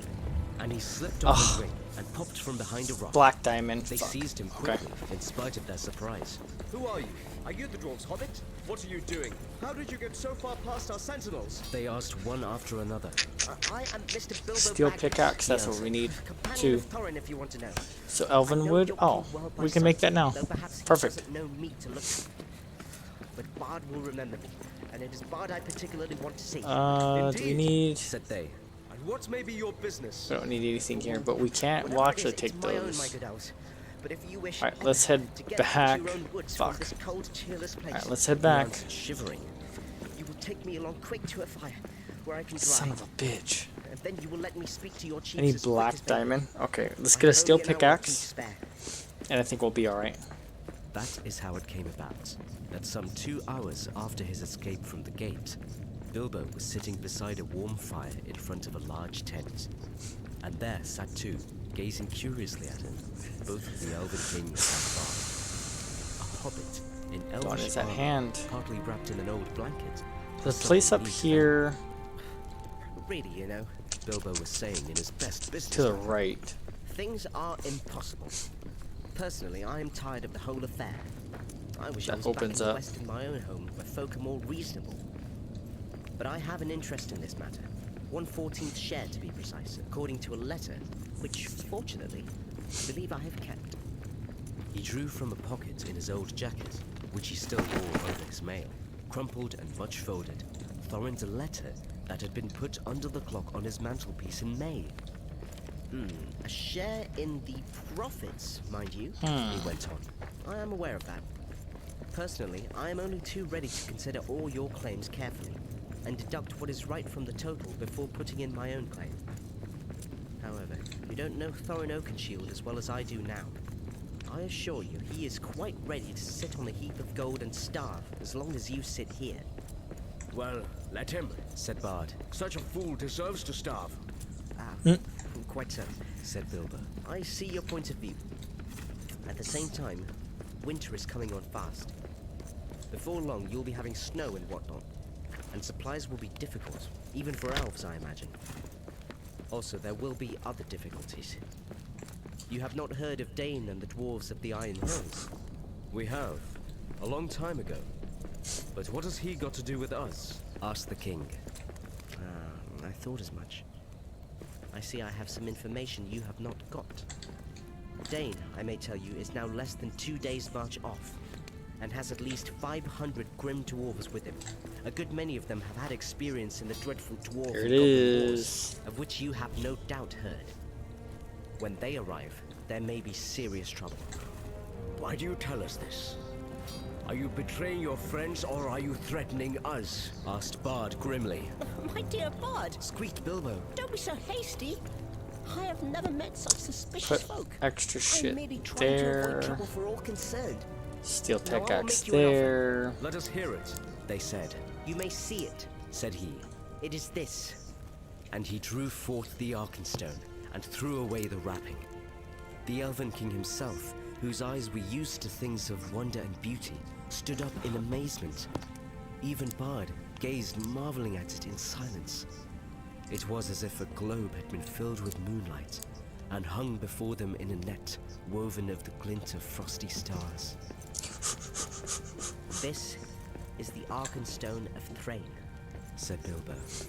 the heart of the mountain. and it is also the heart of Thorin. He values it above a river of gold. I give it to you. It will aid you in your bargaining. Okay. Then Bilbo, not without a shudder, not without a glance Okay. of longing, handed the marvelous stone to Bard. Let's go And he check held it in his out hand that as new though area. dazed. We need to find black How diamond, is black it yours stone. to give? Oh, He there's asked at actually last with an effort, an area over here as well. said the hobbit uncomfortably. It isn't exactly, but Let's go well, through I'm here, willing go to let through it stand against all my here. claim, don't you know? Let's I go may be through a this burglar, area actually. or so they say. Personally, I never really felt like one. But I am an honest one, I hope, more or less. Anyway, I'm going back now, and the dwarves can do what they like to me. I hope you will find it useful. The Elven King looked at Bilbo with a new wonder. Bilbo Baggins, he said, you are more worthy to wear the armor of elf princes than many that have looked more comely in it. But I wonder if Thorin Oakenshield will see it so. I have more knowledge of dwarves in general than you have, perhaps.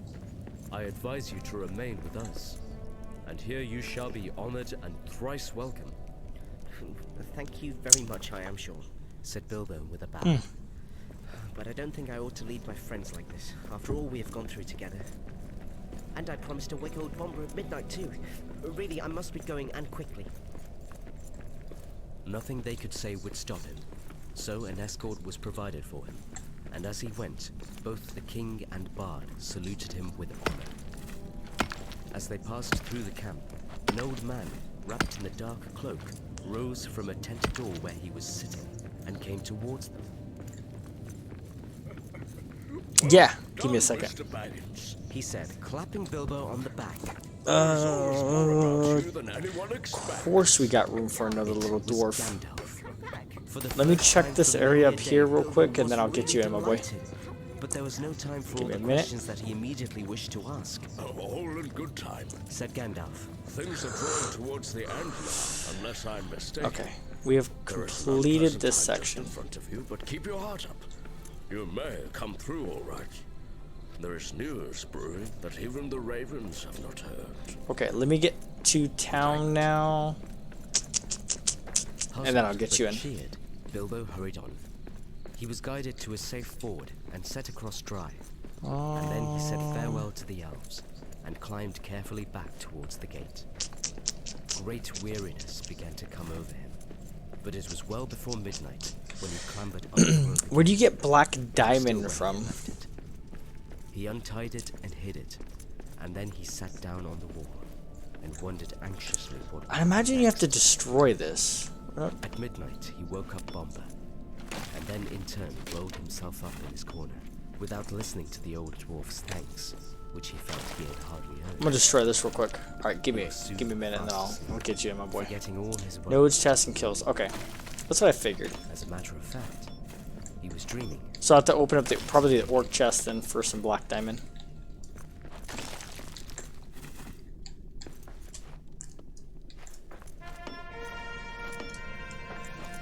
Chapter 17. The clouds burst. Okay, let me get back to town and then I'll get Next you in. day, the At a trumpets higher rang tier? Okay. early in the camp. So I can't do mapstone yet, Soon, damn. a Okay, single runner that's was fine. seen hurrying along the narrow path. It would be nice to At have, a but distance, he stood Ooh. and hailed them, asking whether Thorin would now listen to another embassy, since new tidings had come to hand and matters were changed.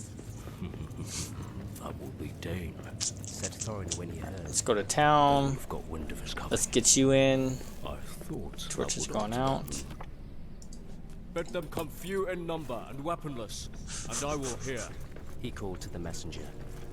To the black stone, but we'll About be cheating. midday, Yeah, no the worries. banners of the forest and the lake were seen to be borne forth again. We ain't trying to get that cheap Was now. approaching. At the beginning of the narrow way, they Let's laid see. aside sword and spear and came on towards the gate. Okay. Wondering, the dwarves saw that among them were both Bard and the Elven King, before whom an old man, wrapped in cloak and hood, Oh, come bore on. a strong casket of iron-bound wood. Hail Thorin! Said Bard. Are you Okay, still let's of the get you same in. mind? My world. mind does not change with the rising and setting of a few suns, answered Thorin. Did you come to ask me idle questions? Still the elf host has not departed as I bade. Till then you come in vain to bargain. There you go. Is there then nothing for which you And let's would get her yield any of done. your gold? Let's get her done. Friends have to offer. What of the Arkenstone of Thrain? Said he.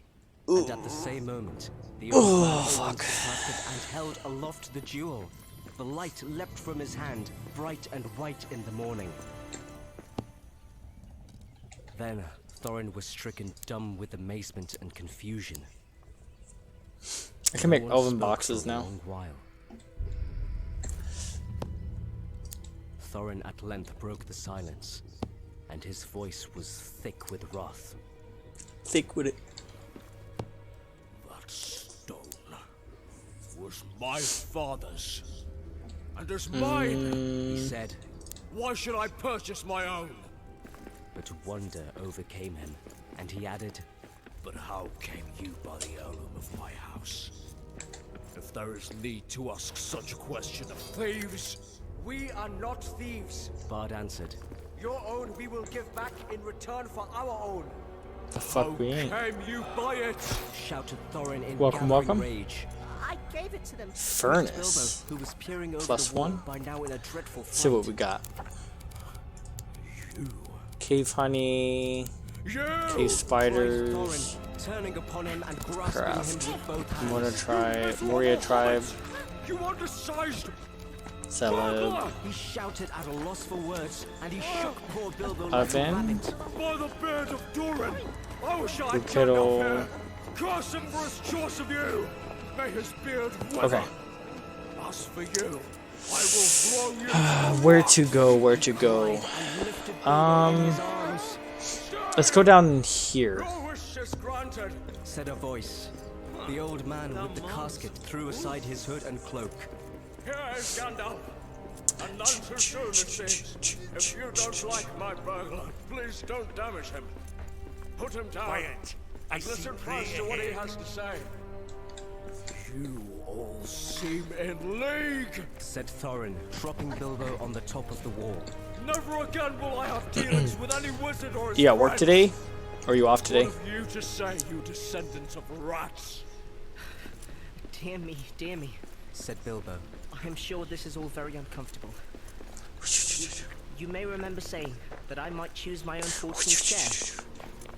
Perhaps I took it too literally. I've been told that dwarves are sometimes politer in word than in deed. The time was, all the same, when you seemed to think that Got I'd work been of for some get service. there a little late. Yeah. Descendant of rats, indeed. Is this all the service of you and your family that I was promised, Thorin? Take it that I've disposed of my share as I wished. Get some and let mining it in go at beforehand. I will.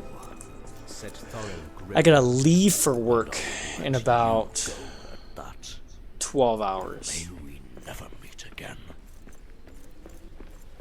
Then he So in turned, about 30 minutes I'm spoke gonna get over the off. wall. Head to bed. Get about I'm betrayed. 6 hours of sleep. Said, Go play some Magic the Gathering at my Could not forbear to local read game the store. Arkenstone. Then my head house. to work right after. It's gonna be a busy For it, busy I day. will give 1/14th share of the hoard in silver and gold, setting aside the gems. But that shall be account the promised I don't know share if we of should. this I don't know if it's worth it to go all the way down. That reward he I kinda- shall depart. I kind of made a And you can path to divide go it as this you way, will. He will get little. but I don't know if it's worth it to go all the way down there. So Take him. maybe If you wish eventually him to I'll get live, down there. But And no friendship of mine goes with him. this is what I'm kind of like moving towards. So let me know if said to Bilbo.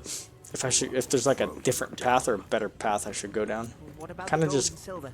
Finding Bilbo. shit That shall along the follow way. after, as can be arranged. Said he. I found copper. Until then, we keep the stone. Cried Bard. You are not making a very splendid figure as king under the mountain. Said Gandalf. But things may change yet. All worlds are different. Oh, okay, They may nice. indeed. It's good to know. Said Thorin. And already, to know. so strong was the bewilderment of the treasure These of honor, are he was stone. pondering whether right? by the help of Dane he might not recapture the Arkenstone. Yeah, this is and stone, withhold the share iron. of the Okay. reward. So this And is so copper, Bilbo was swung down from the wall, which is and good. departed You need with copper. nothing for all his trouble, except the armor which Thorin had given him already. More than one of the dwarves in their hearts felt That's shame iron. and pity at Oh, his that's going. copper actually. Farewell. He cried to them, We may meet again as friends. Be off! called Thorin. You have mail upon you which was made by my folk, and is too good for you. It cannot be pierced by arrows, but if you do not hasten, I will sting your miserable feet. Be swift! Start getting my copper ingots now. We will give you until tomorrow. At noon we will return and see if you have brought from the hoard the portion that is to be set against the stone. If that is done without deceit, then we will depart, and the elf host will go back to the forest. In the meanwhile, farewell. With that, they went back to the camp. But Thorin sent messengers by Roak, telling Dane the fort had passed, and bidding him to come with wary speed. That day passed, and the night. The next day the wind shifted west, and the air was dark and gloomy. The morning was still early, when a cry was heard in the camp. Runners Still trying to find that a host of dwarves had appeared around I don't the know, eastern spur of the actually. mountain, and was I don't know now how much hastening to farther, like, Dane had come. I imagine I'm Hurried on through getting the night, closer, obviously, so to had the come end, upon but them sooner than they had expected. Each one of his folk was clad in a hauberk of steel mail that hung to his knees, and his legs were covered with a hose of a fine and flexible let's eat mesh, some the apples, secret of whose making was possessed by Dane's clear off some smith. space. The Okay. dwarves are exceedingly strong for their height, Lembas bread strong even for and dwarves. copper. Ooh. In battle, they wielded Uh, heavy two-handed mattocks. Let me But drop each of them had also a short, broad sword at some his hide. side, and a round Okay. shield slung at his back. Their beards were forked and plaited, and thrust into their belts. Their caps were of iron, and they were shod with iron, and their faces were grim. Trumpets called men and elves to arms. Before long, the dwarves could be seen coming Let's get up rid the of this valley at a meat. great pace. I don't need the They meat. halted between the river and the eastern spur, but a few held on their way. And crossing Jesus. the river, drew near the camp. It's a lot of And coal. there they laid down their weapons and held I need a up their bigger- hands bigger in sign bag, of too. peace. Bard went out to them, and with him went Bilbo. We are sent from Dane, son of Nain. They said when questioned. We are hastening to our kinsmen in the mountain, since we learned that the kingdom Okay. of Old is renewed. But who are you, that sit in the plain as foes before defended walls? This, of course, in the polite and rather old-fashioned language of such occasions, meant simply, you have no business here. We are going on, so make way or we shall fight you. They meant to push on between the mountain and the loop. These of the guys river, are suck. for the narrow land there did not seem to be strongly guarded. Bard, of Fuck course, that up. refused to allow the dwarves to go straight onto the mountain. He was Got determined it? to wait until the gold and silver I'll get this one. had been brought out in Shit. exchange for the Arkenstone, for he did not believe that this Okay. would be done.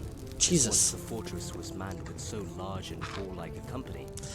They had bought Okay. with them a great store of supplies, for the dwarves can carry very heavy burdens, and nearly all of Dane's folk, in spite of their rapid march, I think I have enough. bore huge packs on their backs in addition to their weapons. They would stand a siege for weeks. Can we go through this By way? that time, yet Yes. more dwarves might come, and yet more, for Thorin had many relatives. We rebuild. Also, they would be able to reopen and guard some other gate. So that Last the Alliance besiegers Mall. would have Okay. to encircle the whole Ooh. mountain. Okay. And for that, they had not Hmm. sufficient numbers. These were, in This fact, way. precisely their plans, for the Raven messengers This had been busy way. between Thorin and Dane. But for the moment, the way was barred. So Um. after angry words, the dwarf messengers retired, muttering in their beards. Bard then sent messengers at once to the Fuck gate, it. but they found no gold I'm jumping. in payment. Arrows came forth as soon as I'm doing they it. were within shot, and they hastened back in dismay. In the camp, all was now astir, as if for battle, for the dwarves of Dane were advancing along Stone. the eastern bank. Fools! Laughed Bard. To come thus between the mountain's arm. They do not understand war above ground, whatever they may know of battle in the mines. There are many of our archers and spearmen now hidden in the rocks upon their right flank. Dwarf mail may be good. I want to rebuild They will this. soon be hard put to it. Let us set on them now from both sides before they are fully rested. Steel sword, The Elven sweet. King said, It's gonna be "Long good. will I tarry, ere I Rough begin fragments, this pick war that for up. gold. Okay. Dwarves Eggs. cannot pass us unless we will. Fuck. Or do Okay. anything that we cannot. Where should we Let us go? hope still for something that will bring reconciliation. Our advantage in numbers will be enough, if in the end it must come to it. We need to go that way, I'd imagine, right? The knowledge that the Arkenstone was in the hands of the besiegers burned in their thoughts. The eggs? Also, they guessed the hesitation of Bard and his friends. You wanna get the eggs? And resolved to strike while they debated. Suddenly, without a signal, they sprang silently forward to attack. Bows twanged and arrows whistled. Battle was Oh shit, about how'd to you get over there, begin. my boy? Still What the? more suddenly, a darkness came on with dreadful swiftness. A black cloud hurried over the sky. Winter thunder on a wild wind rolled, roaring up and rumbled in the mountain, and lightning lit its peak. And beneath the thunder, another blackness could be seen whirling forward. But it did not come with the wind. It came from the north, like a There we go. vast cloud of birds, so dense that no light could be seen between their wings. Let me get rid of Suddenly, and stood alone, with arms uplifted, Iron between Hammer. the advancing dwarves and the ranks awaiting. Take some eggs. King's omelet, sweet. In a voice like thunder, and his staff blazed forth with a flash like lightning. Blood has come upon you all! Alas, it has come more swiftly than I guessed. The goblins are upon you. We build. Folk of the north is coming, O'Dane, whose father you slew in Moria. Behold, the backs are above his army like Nice. a sea of locusts. Nice. They ride upon wolves, and wasps are in their train. Amazement and confusion fell upon them all, even as Gandalf had been speaking. A way Darkness deep. grew. These words of the market. A way down to the deeps. There's a faint foulness in the air. Come, Called Gandalf. there is yet time for counsel. Okay. Let Dain, son of Thane, come swiftly to us. I think we need to go back up. That none had expected, and it was called the Battle of Maybe? 5 Armies, and it was very terrible. Upon one side were the goblins and wild wolves, and upon the other This is were elves rebuilt. and men and dwarves. This is how it fell out. Ever since the fall of the great goblin of the We're Misty back. Mountains, Okay. the hatred of their race for the dwarves. I think we kindled head to back. fury. No? Messengers had How much passed left in here? to I and think, fro yeah. between all their cities, colonies, Can we get rid of this strongholds, curse? for they resolved now to win the domination of the north. Tidings they had gathered Not in yet, huh? secret ways, and in all the mountains there was a forging and an army. Stone. Then they marched, and gathered by hill and Stone. valley, going ever by tunnel or under dark, until around and beneath the great mountain of Gundabad of the north, where was their capital. A vast My hammer host was assembled, spells the ready shadows. to Oh, it swoop does. down Nice. In time of storm, unawares upon the south. Then they learned of the death of Smaug. Dude, you gotta- and joy was in their hearts. You get some They kick-ass hastened shit later night on in the after game, night huh? Through the mountains, and came thus at last on a sudden from the north. Doesn't hard seem on to be the anything heels of here, day. huh? Not even the ravens knew of their coming until they came out in the broken lands which divided the lonely mountain from the hills behind. Okay. How much Gandalf knew cannot be said, but it is plain that he had not expected this sudden assault.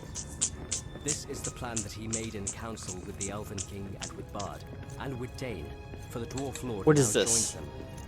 The goblins were the 10 foes of ore? all, and at their coming all other quarrels Ugh, were I'll come forgotten. back for that. Their only hope was to lure the goblins You got it? into the valley between the arms of the Perfect. mountain, and themselves It's like I don't have to enough land the space great on my, spurs that struck south and east. Yet this would be perilous. in my bags. If the goblins were in sufficient numbers to overrun the mountain itself, and so attack them also from behind and above. But there was no time to make any other plan, or to summon any help. Soon the thunder passed, rolling away to the southeast. But the bat cloud came, flying lower, over the shoulder of the mountain, and whirled above them, shutting out the Kick light ass, and brother, filling kick them with ass. dread. To the mountain! We'll cut through this way. Take our places while there is yet time. On the southern spur, in its lower slopes and in the rocks at its feet, the elves were set. On the eastern spur were men and dwarves, but Bard and some of the nimblest of men and elves climbed to the height of the eastern shoulder to gain a view to the north. Soon they could see the lands before the mountains. Go this way. Black with a hurrying multitude. Ere long, the vanguard swirled round the spur's end and came rushing into Dale. These were the swiftest wolf riders, and already their cries and howls rent the air afar. A few brave men were strung before them to make a feint. What is that? And many there fell before the rest drew back and fled to either side. As What's that? The goblin army had gathered behind the resisted vanguard and Jesus, I'm lagging. rage into the valley, driving wildly up between the arms of the mountain, seeking for the foe. Their banners It almost looks like a blue azurite. and red, and they came on like a tide in fury and disorder. It was a terrible battle, the most dreadful of all Bilbo's experiences. Just a light source? And the Oh, one okay. which at the time he hated most, which is to say, it was the one he was most proud of and most fond of recalling long afterwards. Although he was Okay, quite I'm gonna go unable to dump do some it. shit off at Actually, I may say he base. was on his ring early in the business. It's nighttime as vanished well. From sight, if not from all danger. A magic ring of that sort is not a complete protection in the goblin charge, nor does it stop flying arrows and wild spears. But it does help in getting out of the way, and it prevents your head from being specially chosen for a sweeping stroke by a goblin swordsman. The elves were the first to charge. Their hatred for the goblins is cold and bitter. Their spears and swords shone in the gloom. We need to find our way out. Oh shit, oh shit, oh shit, oh shit, oh shit. As soon as the host of their enemies was dense in the valley, they sent against it a shower of arrows, and each flickered as it fled, as if with stinging fire. Behind the arrows, 1,000 of their spearmen leapt down and charged. The yells were deafening. The rocks were stained black with goblin blood. Just as the goblins were recovering from the onslaught and the elf charge was halted, there rose from across the valley a deep-throated roar. You surviving? Oh, you're experimenting, I assume. Western mines. Wielding their mattocks upon the other side, and beside them came the men of the lake with long swords. Panic came upon Gate to the Duran's Highway. We need to go there. As they turned to meet this new attack, We need to go to the... charged again with renewed numbers. Already, many of the That's the goal, right? Is to gate to Duran's Highway. Missy got Holmes. Whatever. No worries, you're good. You're good, you're good. and rending the dead and the wounded. Victory seemed at hand. Simple when a breakfast. cry Kings rang restores out on the health. heights above.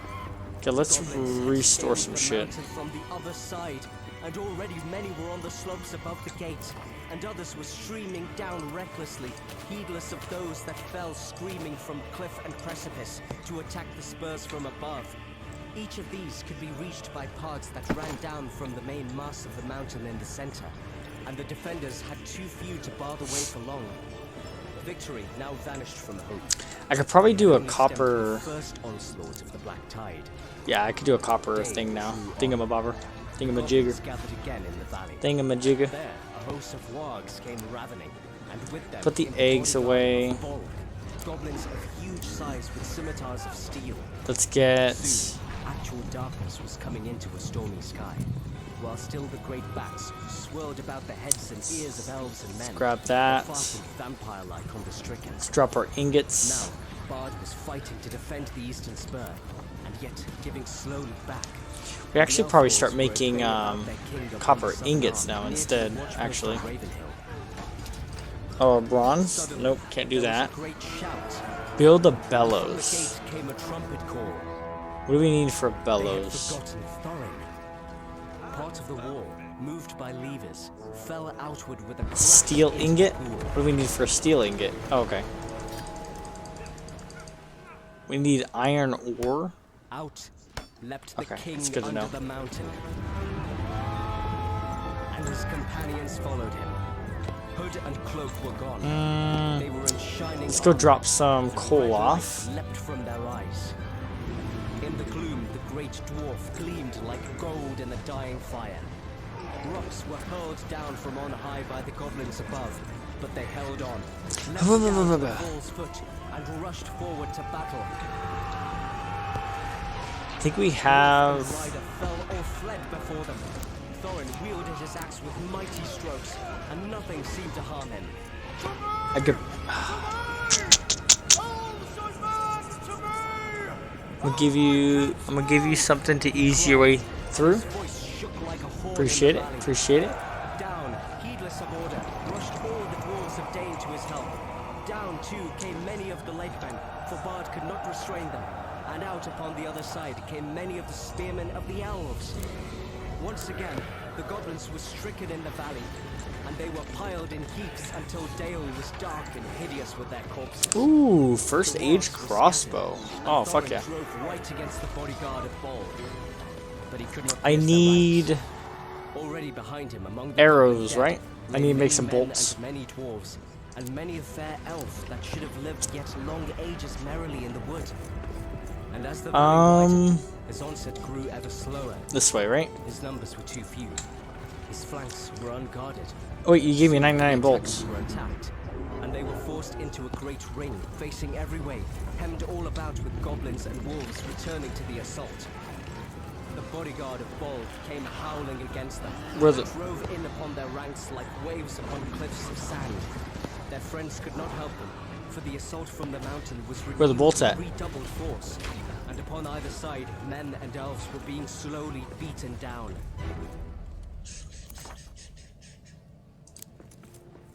On all this, probably get rid of this iron sword. He had taken his stand on Ravenhill among the elves. Didn't get no.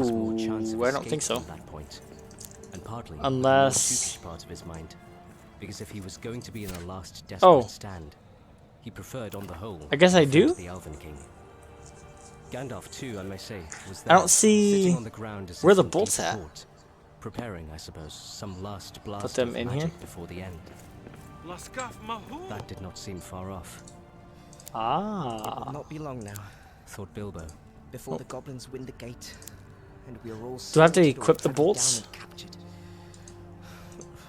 Really, it is enough to make one. I just gotta keep them in my inventory. Sweet, appreciate it, fam. Thank you. Left with all the wretched treasure, than that these vile creatures should get it.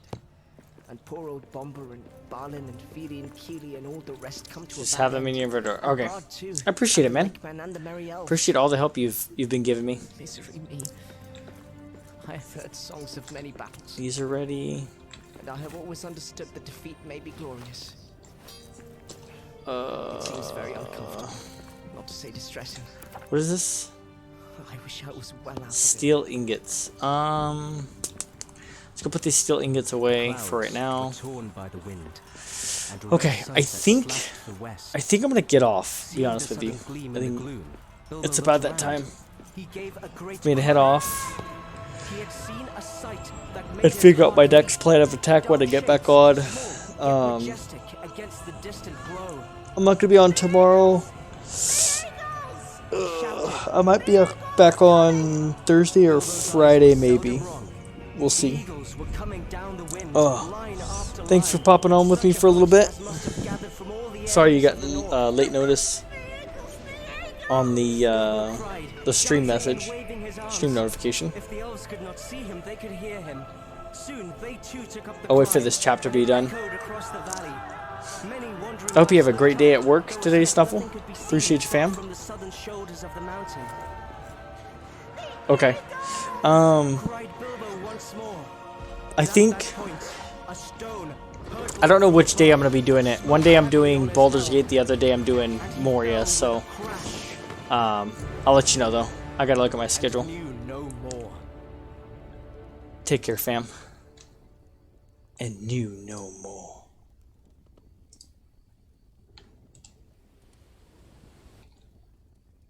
And we outie.